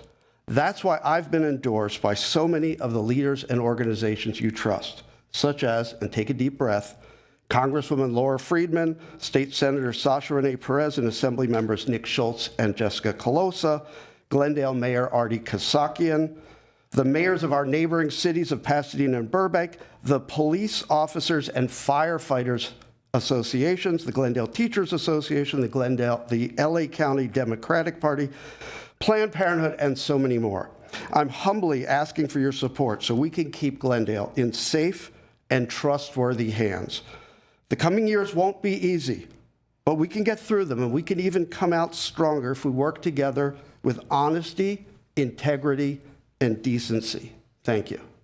Thank you. Ms. Sarian, your 2-minute response, please. I want to address Olympic Games because it's something very dear to my heart. I waited 4 years every time to watch Olympics, and I believe it's such an amazing initiative by whole humanity that it brings everyone on this planet together. It promotes peace, it promotes respect towards each other, cultures, as well as sportsmanship. I'm very excited about us participating in and hosting these games. And I will be excited to be part of Glendale at that time because I see our Glendale being an amazing city with safe streets, great, respectful drivers, thriving businesses, and happy families. And how we achieve that with great police and fire and branding our Glendale as a perfect place to visit and a very hospitable place because it's a multi-ethnic, vibrant city with great culture, which is already famous on Instagram. So we can make use of it and invite everybody to visit Glendale. Thank you. Mr. Agajanian, your 2-minute response, please. I have to speak something that Glendalians have been cheated. A little bit earlier, one of the candidates touched the issue which I worked since 2017 on, when I was the council member and mayor. See, and I'm very upset. So with that, what happened to the city regarding Grayson Power Plant. I'm a California certified professional engineer and who have worked on some of the biggest projects in the world, including San Diego Medical Naval Center, which is the largest for the Navy. I want to talk about the gas turbines. As I said, they have touched the issue which always I speak. These turbines are used to generate the gas, the electricity, to prevent rolling blackouts. While I was on the city council in 2022, we approved 5 turbine units for $460 million. One of the incumbents intentionally, due to the election, opposed the plan and pushed solely for electrification without fully considering the cost of feasibility. I am also in support of electrification. Who is not? But relying on it completely is not feasible at the moment because of costs. Due to the lack of support from my fellow council members, except former Mayor Paula Devine, this initiative did not go through. Once re-elected in 2022, they saw that they had no choice but to follow the plan that That's they your once time. dismissed. Thank you. Councilwoman Asatrian, your 2-minute response, please. I'd like to use this opportunity to say thank you to the residents and small business owners that make us the best city in the United States. I walk around touting that, not just in Glendale, but I tout it everywhere I travel to because I truly believe in that. And we are very special. We are special in the way that our public safety approaches our communities. We are very special in the way that our streets are clean, that I'm able to walk on the streets with my dog at 3 in the morning. We're special in the diversity that we have in our city. And I think it's time for everybody around this dais right now to really think through and be thankful for everything that we have. The things that we have as a city, when it comes to the number of homeless individuals that are in our city and the way that our staff approach projects and community members, and in the way that we show up for each other during emergencies like the wildfires. And so I can go on about a list of things that need fixing, and we've been doing that for the last 3.5 years. But I wanted to use this opportunity to say thank you to our residents and our small businesses for everything you do to make us so great. And so I'm going to leave it at that because I think I have a sign on my door that says fun is good. And part of that includes putting events together in our city that unite our communities. And I would say that if I had to pick one thing that I love so much is how we come together. So thank you for that. Thank you. Mr. Garibian, your 2-minute response, please. Well, let me start with the yesterday, fire and police union endorsed me. I'm the only non-incumbent candidate got endorsed by the police and fire union. And the reason is that because they see the issues that we're having and they need someone who's honest, transparent, and logical. If we're doing a single lane, we need to definitely discuss with those departments because it is them that they're going to have to come to rescue.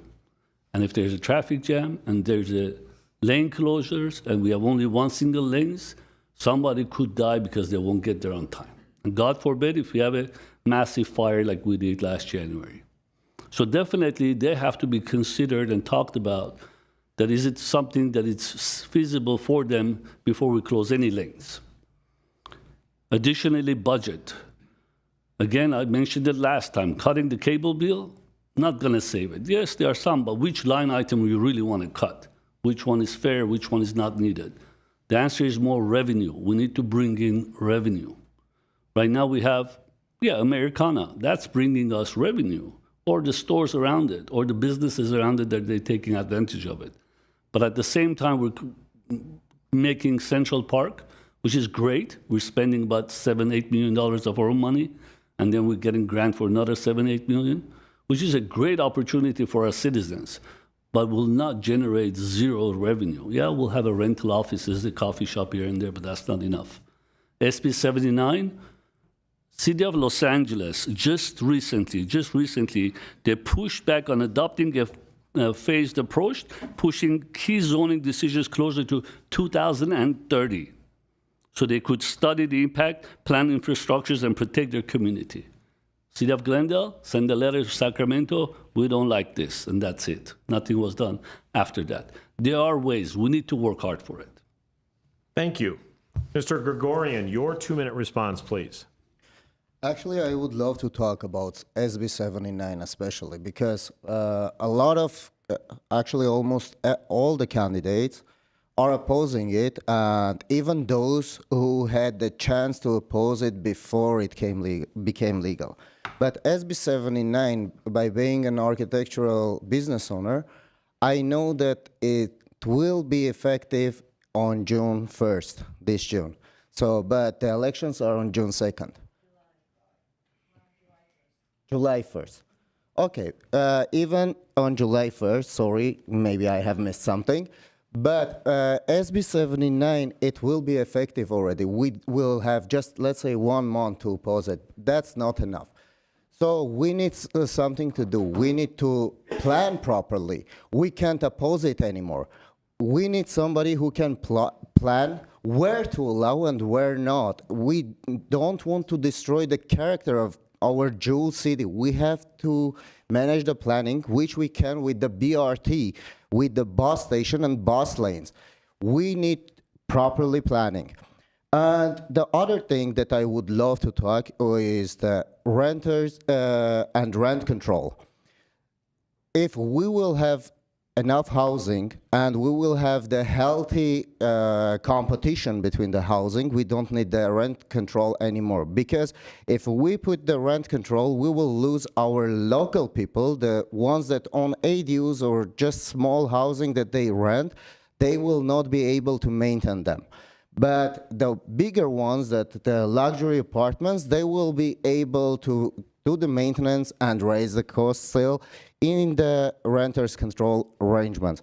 So we need to have more housing, but properly managed, and where to build this housing without destroying the character of our jewel city. Thank you. Thank you. Dr. Kalustian, your 2-minute response, please.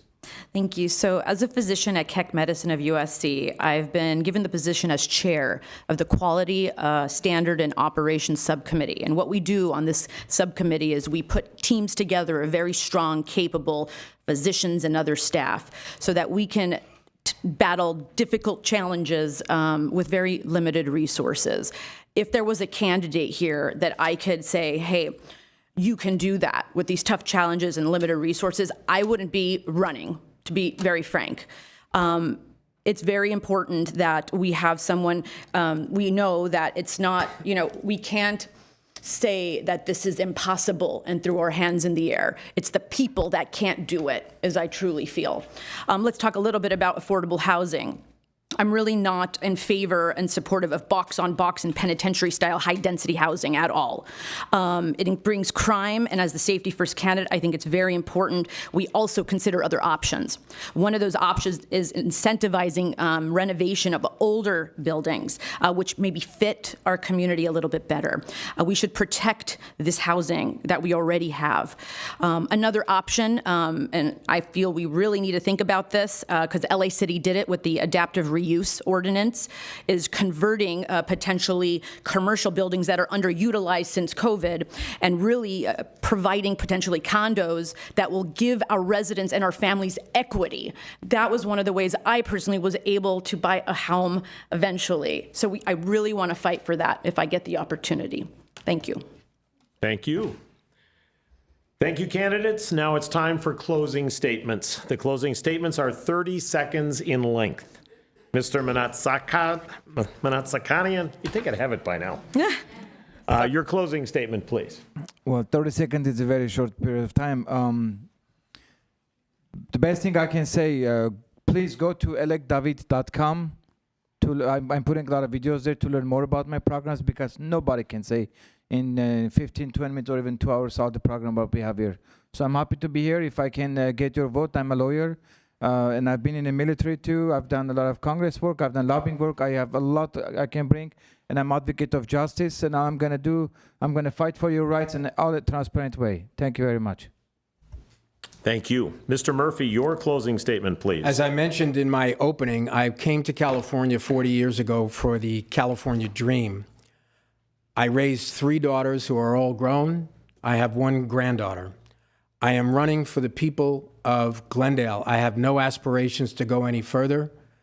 I am retiring, and this is my way of giving back. Thank you. Dr. Balikian, your closing statement, please. Ladies and gentlemen, I am Dr. Alex, and again, I want you to have this question in the back of your mind when you vote. Do you think you and the city of Glendale are better off than you were 4 years ago? I'm going to paraphrase what Beth Brooks said for the incumbents who were in power during this time. If you created the problem, you're not going to solve it. And if you haven't solved it in this length of time, you're not going to solve it. No more excuses, no more incumbents. You have 3 people to vote for. Make it count. Thank you. Thank you. Mr. Bartrasuf, your closing statement, please. We need leaders who are good listeners, who have demonstrated through hard work their commitment to bettering our city. I'm a lifelong Glendale resident. I've served this community for 20 years, 3 terms on a city commission. I started the community gardens at the age of 22. I think it's time we elect a leader with the experience it will take to address speeding and unsafe streets. We need to prepare for the future, investing in our community, celebrating our diversity, and bringing people together. Please visit my website, alecforglendale.com. Thank you. Thank you. Ms. Brooks, your closing statement, please.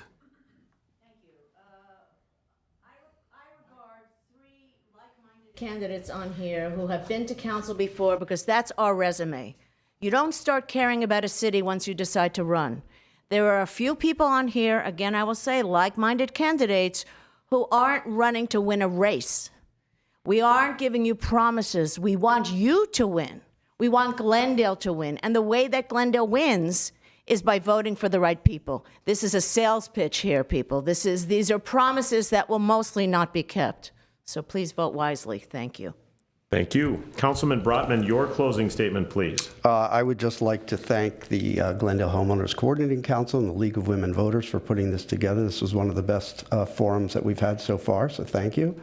I think that you should think long and hard about people making empty promises, people who are spreading misinformation and trying to confuse the public. I think you want to be careful who you put this city's, whose hands you put this city in. Thank you. Ms. Sarian, your closing statement, please. Thank you for having us here. And I've been a resident of Glendale since 1997. And after hearing this, all these issues all come down to one core principle. It's putting our Glendale residents first. That means protecting our neighborhoods, keeping costs under control, making smart infrastructure decisions, and bringing our community together, not dividing it. I'm focused on practical solutions that improve everyday life for Glendale families. Thank you. Mr. Agajanian, your closing statement, please. First, I start with those who endorsed me. Former Mayor Paula Devine, Mayor Aron Najarian, a former, endorsed me. Naib, also former mayor and California governor candidate, Mr. Antonio Viragusa endorsed me. Jeffrey Prangel, county assessor, current assessor, endorsed me. And BizFed, big organization, Glendale Association, Realtor, and apartment owners of, I think, California endorsed me. What I was saying a little bit earlier, in 2000. That's your time.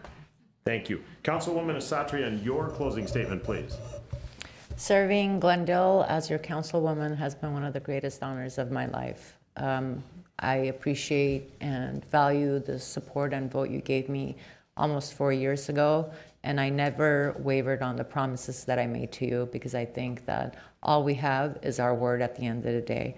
I want to say thank you to the organizers for putting this together and the opportunity to connect with our neighbors and our residents. To learn about my endorsements, you can visit electellen.com. I will leave you with, I think that Glendale deserves leadership that fights for it every single day. Thank you. Mr. Garibian, your closing statement, please. Well, Glendale is a great city. I love this city. I grew up here. I'm raising my 2 teenage daughters here. I have my business here for the last 30 years. Glendale has been my life, and it's my family's life. We just need accountability. We're going different direction. We need people who are responsible, experienced. I've been in finance. I know how the numbers work. I know how the difficulties are for the people moving forward. You need someone who's accountable, who's responsible, who's transparent, who can show the direction to our community. Thank you. Mr. Gregorian, your closing statement, please. I'm a housing advocate and a businessman, and when I get elected, I will advocate to build properly the housing so that we don't destroy the character of Glendale, and having more business opportunities, business-friendly cities, so we can have more job opportunities for our younger generation, and affordable housing so our younger generation don't leave our city. That's all about me. Thank you very much. Thank you. Thank you. Dr. Kalusian, your closing statement, please. So Glendale needs to get back to basics: safety, fiscal responsibility, and smart, capable planning. No more mistakes, especially mistakes that put my community members at risk. I would be honored to get your support and be one of your 3 votes for Glendale City Council. Thank you. Thank you. Thank you, candidates and audience and the City of Glendale. This concludes our candidate forum. If you have not registered to vote, the last day to register to vote in the primary election is May 18th. Next week, we'll be receiving our voter information guides and vote by mail ballots. Make sure to vote early by using one of Glendale's vote centers or dropping your completed ballot in a secured ballot drop box. Initial vote centers open May 23rd, and all vote centers will be open on May 30th. Election day is Tuesday, June 2nd. Voting matters, and we hope this forum empowers you to exercise your right to vote. If you have any questions regarding voting, the best place is to inquire is at lavote.org. On behalf of myself, Jim Casey, and the League of Women Voters, we want to thank you and good night, and let's give these folks a round of applause.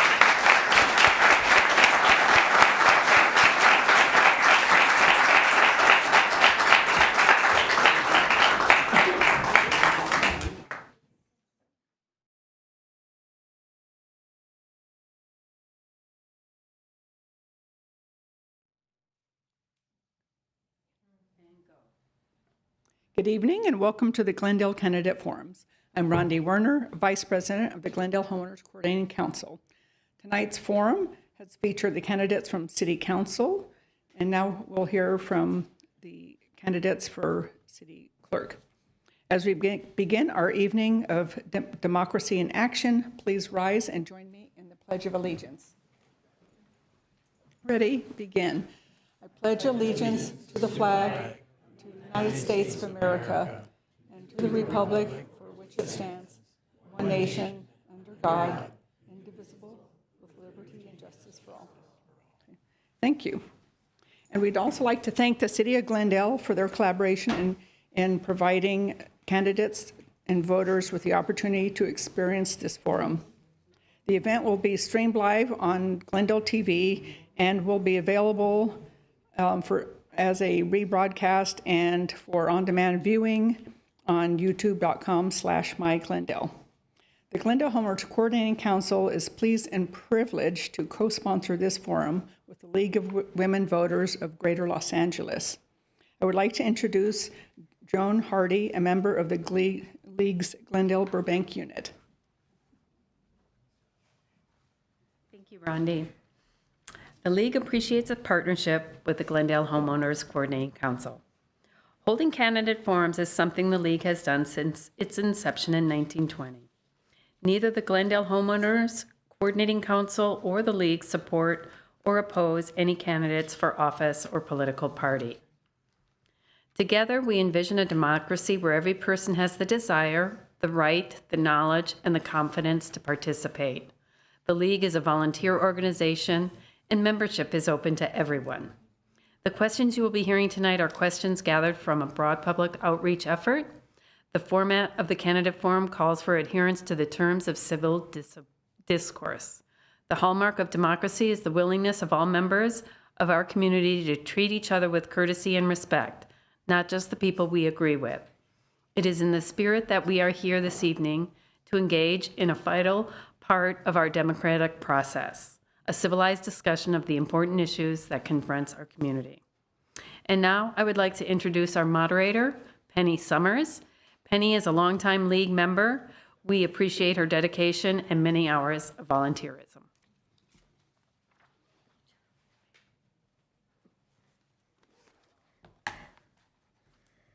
Okay, thank you, Joan, and good evening. I'm Penny Summers, co-president of the League of Women Voters of Greater Los Angeles, and I will be the moderator for this evening's forum. This forum will be televised live and will be repeated at subsequent times on Glendale TV through the facilities of the City of Glendale. No reproduction or rebroadcast of this forum may be made without the written permission from the League of Women Voters, Glendale Homeowners Coordinating Council, and the City of Glendale. The questions for this forum have been gathered from the public via links provided on social media, as well as volunteer outreach by members of the League, Glendale Homeowners Coordinating Council, and the City of Glendale. The link for questions, for submission, question submission, was also provided by the candidates for along with their invitation to this forum. The audience here tonight consists of guests of the candidates, volunteers, and city staff. I'll now request that all audience turn off their cell phones and their electronic devices. And please refrain from applauding or otherwise disrupting the forum. If a candidate's supporters cause disruption during another candidate's response and remarks, the second candidate will be given additional time to compensate for the interruption. Each candidate will be allowed 1 minute for an opening statement. Following this, the question rounds will begin. The candidates sit on the dais in ballot order. There will be 6 rounds of questions asked, giving each candidate the opportunity to answer an equal number of questions first. So the first candidate will have 2 minutes to respond to the first question, and the next candidate will have 1 minute to respond to the same question. The second question will move on to the second candidate, and the second candidate will have 2 minutes to respond to the second question, followed by 1 minute response by the other candidate. This round of 6 questions will take about 18 minutes if both candidates take up all their allotted time. Following the question round, candidates will be allowed a 30-second closing statement. Our timekeepers will alert candidates to the time remaining with signs of 1 minute, 30 seconds, 15 seconds, and a stop sign when they are out of time. Okay. Attacks of a personal nature, including private matters having no bearing on a candidate's public persona or ability to perform the duties of the office in a competent, ethical manner, will not be tolerated. If a candidate makes a personal attack during her remarks, the time required for me to interrupt and stop the candidate and remind her of the rule will be taken from her own speaking time. Okay. I will begin with introducing the candidates for the Glendale City Clerk. The candidates are seated on the dais in ballot order, and I will introduce them in this way. So Susan Wolfson, okay, and Dr. Susie Abajian. Okay. And now we will begin with opening statements. Ms. Wolfson, your 1 minute opening statement, please. Thank you, LWV and GHCC, for sponsoring and including all races in this forum. I've lived in Glendale for over 18 years, and I'm deeply committed to this community. I have a BA from UCLA and master's degrees from University of Texas and University of Houston. I've been a CPA in California over 30 years, starting my career at 2 of the world's largest CPA firms, working on audits of the City of Houston and Los Angeles Airport. I worked in many industries and served the City of La Cañada for 7 years, working closely with their city clerk.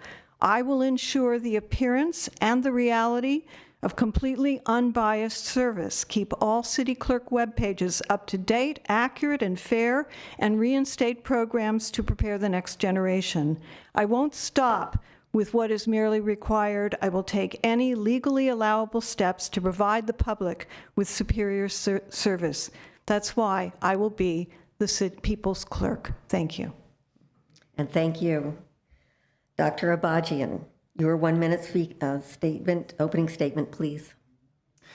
Hello, my name is Dr. Susie Abajian. It has been a great honor to serve as your elected Glendale City Clerk for the past almost 4 years.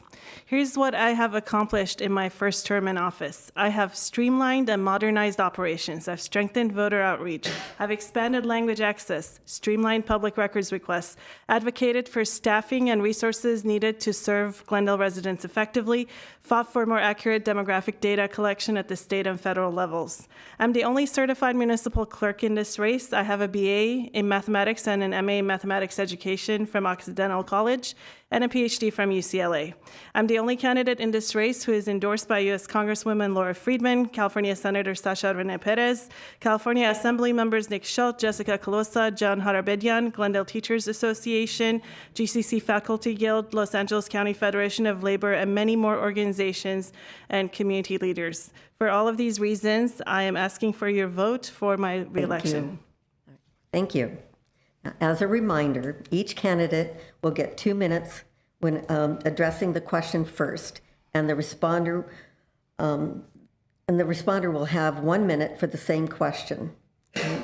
The 6 questions will alternate between each candidate, ensuring each candidate answers the same number of questions first. So the first question will be directed to Ms. Wolfson. In layman's terms, please explain the 3 most important tasks that the city clerk's office handles. The city clerk's I'm sorry. That's my mistake. The city clerk's most important functions are, first of all, as a custodian of all the records and the municipal code, for example, and preparing agendas for meetings, attending meetings, and preparing minutes of meetings. That I see that as one area. The second area being responding to public record requests. And the third most important area is managing elections to the extent that the city clerk still manages them. Since we've consolidated with the county, there's a great deal less of that for the city clerk to handle. But the city clerk does have election information on the website, and that information should be accurate and unbiased. As far as public record requests, again, I think that it's possible to take a service-oriented approach to that and to meet requesters partway, request clarification if that's necessary, and that's something that I definitely plan to do. As far as the agendas and meetings and attendance, I will attend all meetings in their entirety. I will accurately read all agenda items into the record and pay careful attention. I want to increase information in the minutes, such as information about people that come and speak at the public comment periods, including their names and the topic that they addressed, because the way it is now, there's no actual record of what they came to say to council. It's as if it never happened as far as the minutes are concerned. These are a couple of initiatives I have. There are other things that I want to do, but I'll address that if there's another question. Thank you. Okay. Thank you. All right, Dr. Abajian, your 1 minute response, please.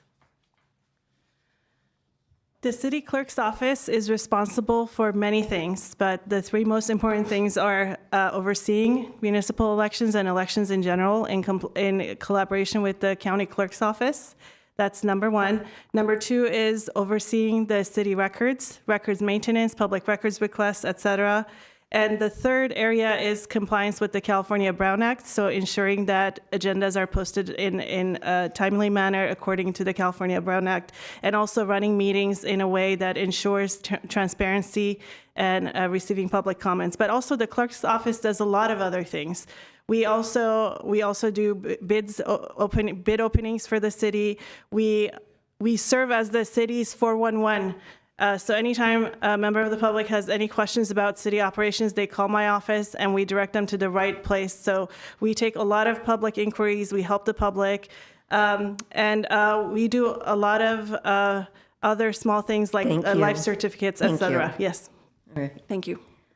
The next question will be directed first to Dr. Abajian. Currently, to be elected city clerk, one only has to be a resident and registered voter.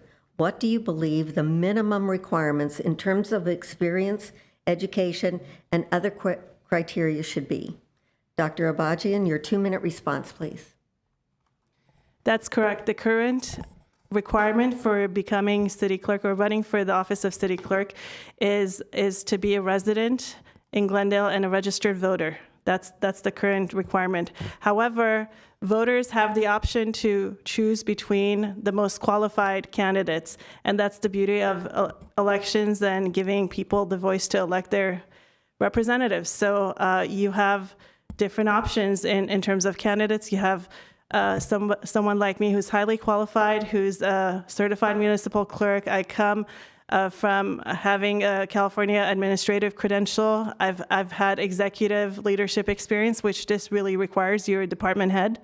And so I do have all of those qualifications that make me a great city clerk. But again, the requirements for running for office, just like the requirements for running for city council, is simply being a resident of Glendale and being a registered voter.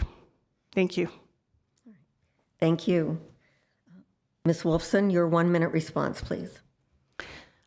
Yes, I feel that there are many qualifications that would be helpful for the city clerk. Attention to detail, as is evidenced by my background as a certified public accountant, my conversance with compliance with legal and other regulatory requirements is very important. My experience in the city of La Cañada Flintridge, working closely with the city clerk there for 7 years, I think it definitely is another qualification I bring to the table. As for the CMC credential, that's something that I intend to acquire as soon as possible, and I have to say that the incumbent did not have that credential when she was elected 4 years ago. It is extremely common for elected city clerks to not be credentialed yet. That's not a slur against her. It's just very customary for that to be the case. So I don't feel that that's a lack on my part. Thank you. Okay, the next question will be first directed toward Ms. Wolfson.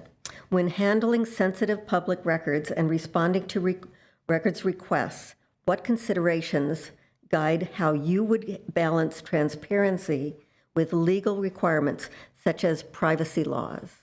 Ms. Wolfson, your 2-minute response, please. Thank you for that question. It's an excellent question. There's legal guidance as to what should be redacted because it is sensitive. And I would work closely with the city attorney to make sure that I complied with every single necessary redaction. I would never provide information that could harm anybody or invade somebody's privacy in a way that is inappropriate or illegal or anything of that nature. However, having said that, I think sometimes because the law is not concrete in a way that makes it very simple, there are shades of gray. And I do think that it's important to redact judiciously and not overly redact things. When people request records, they are asking for information under a law, and that we should comply with the spirit of that law as well as the letter of that law. But of course, I would always comply with the letter of the law. Thank you. Thank you. Dr. Abajian, your 1-minute response, please.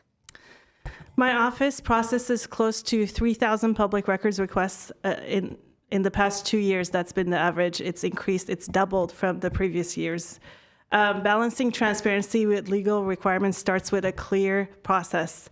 In my office, we have an established process of handling public records requests, from intaking the request to assessment of the request to production. When a request comes in, the first thing that we do is we assess the scope of the public records request, and we coordinate with the relevant departments and identify responsive records. And then from there on, we work with the legal department to see which records are public, constitute as public records, and which records may be protected under privacy laws or legal privilege.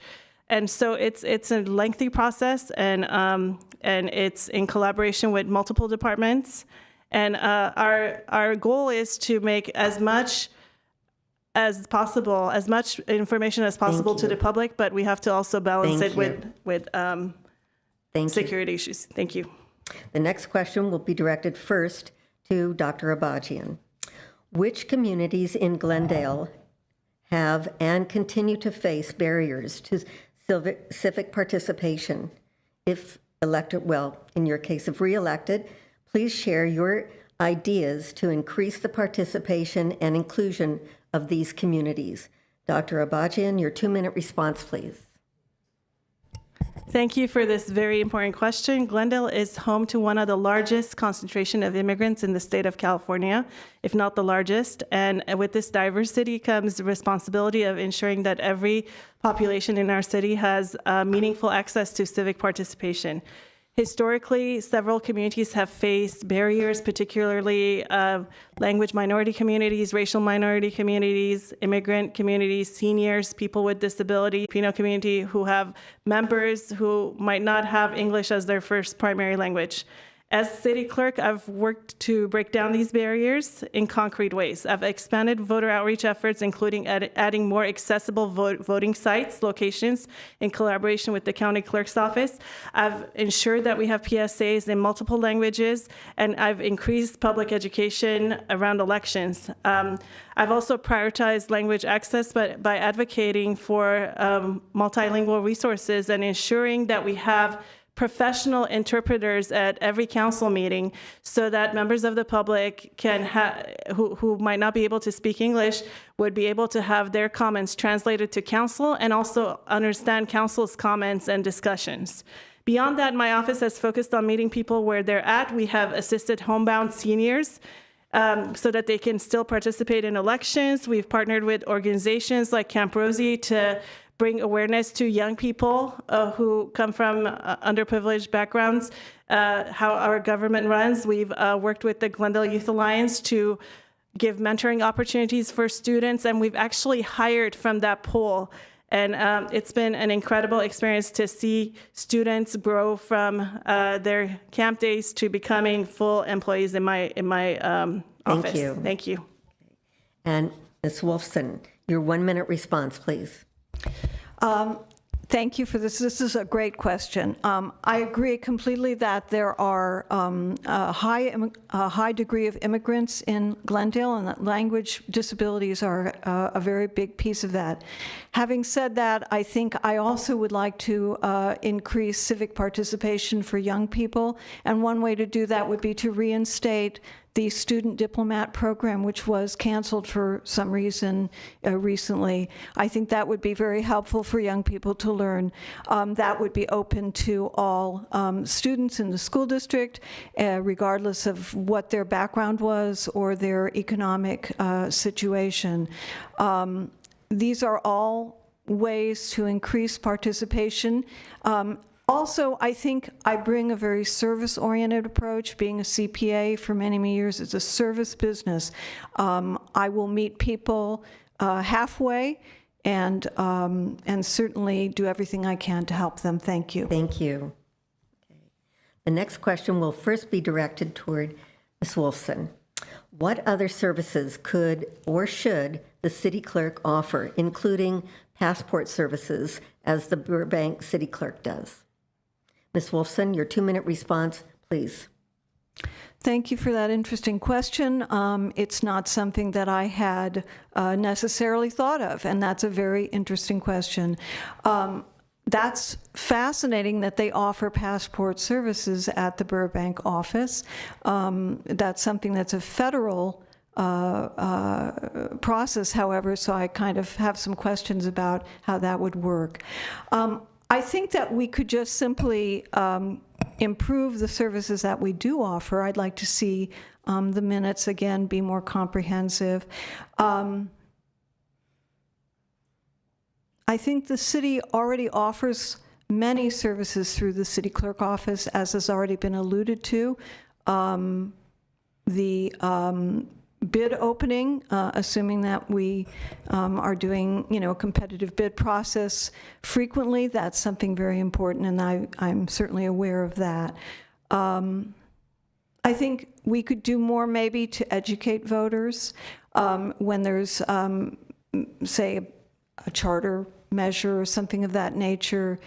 Take a more proactive approach to making sure that the voters are provided with information about both sides of the issue. That would be something that I think could be helpful. I think that's all I have. Thank you. Thank you.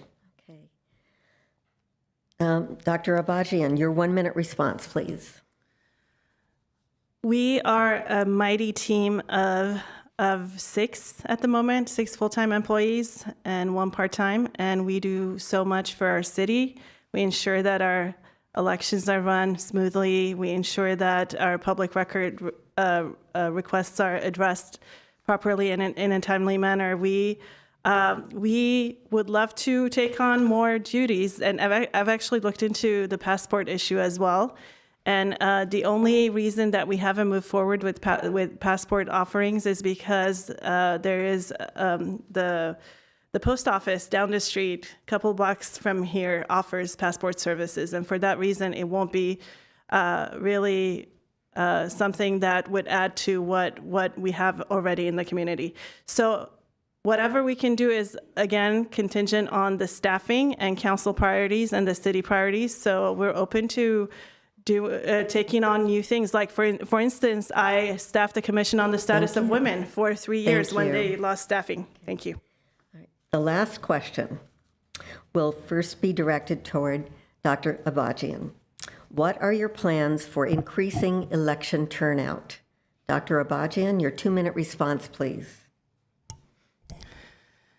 My plans for turning election turnout is, again, to ensure that all of our language minority communities have access to information on elections. So I've ensured that we put out PSAs, public service announcements, that are in all the major languages spoken in Glendale, and that was something that hadn't been done prior to me getting into office. So I've ensured that all of the materials that we have are translated into all of our languages that are primarily spoken, the major languages spoken in our city. So that's one thing that I've done.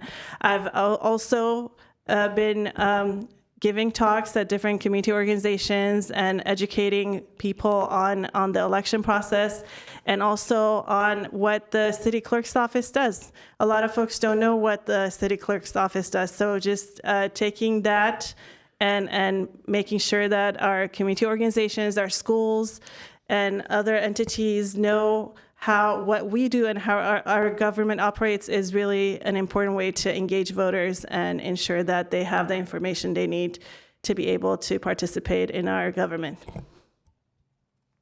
Thank you. Okay, let's see. So, Ms. Wolfson, your 1-minute response, please. Thank you. It's a bit of a quandary how to increase voter turnout. I do think that anything we can do to make people feel comfortable with the functions of the city clerk office, to know that they are being subjected to completely unbiased treatment, I think can increase how they feel, how comfortable they feel coming around and participating. Additionally, I think it's great to have the language barriers and the translation of all materials. I was under the impression that all the materials, the election materials, are already being translated by the Secretary of State office, but any improvement on that is terrific. I also think that I would like to go out and speak in schools and also in other community gatherings and encourage people to participate in the process. Thank you. Thank you. All right, so that concludes our question rounds. It's time now for our closing statements. So, Ms. Wolfson, your 30-second closing statement, please. Thank you. Again, I want to thank you for holding this forum and for having the clerk race participate. My aim is to increase the public trust, to refrain from any partisan activities, because I think that that will make people feel more comfortable, whatever they may, whatever their beliefs are. I want them to know that I will treat them fairly, whether I agree with them or not. And I ask humbly for your vote. Thank you. Thank you. Dr. Abajian, your 30-second response, closing statement, please. Thank you again for this opportunity to be here tonight. It's been an honor to serve as your Glendale City Clerk. I'm proud of the work that we do in my office. We provide transparency and access to government to a point where even the friends of my opponents have, quote, said that we are all superstars in a public meeting that's recorded. I'm running for re-election because this role requires experience, professionalism, and a deep commitment to public service. I am the only certified municipal clerk in this race and the only candidate with executive leadership experience in city government, and that's what's needed for this position. Thank you. Right. Thank you, candidates and audience and the City of Glendale. This concludes our candidate forum. If you have not yet registered to vote, the last day to register to vote in the primary election is May 18th. However, you can still vote, you can still register at a vote center and vote provisionally. Next week, we will all be receiving our voter information guides and vote by mail ballots. Be sure to vote early by using one of Glendale's vote centers or dropping off your completed ballot in a secret ballot drop box. Initial vote centers will open on May 23rd, and all vote centers will be open on May 30th. Election day is June 2nd. We don't wait until June 2nd to vote. We vote early. Voting matters, and we hope this forum has empowered you to exercise your right to vote. If you have questions regarding voting, one place to inquire is at lavote.org. Another place is vote411.org. Thank you and good night, and let's give both candidates a round of applause.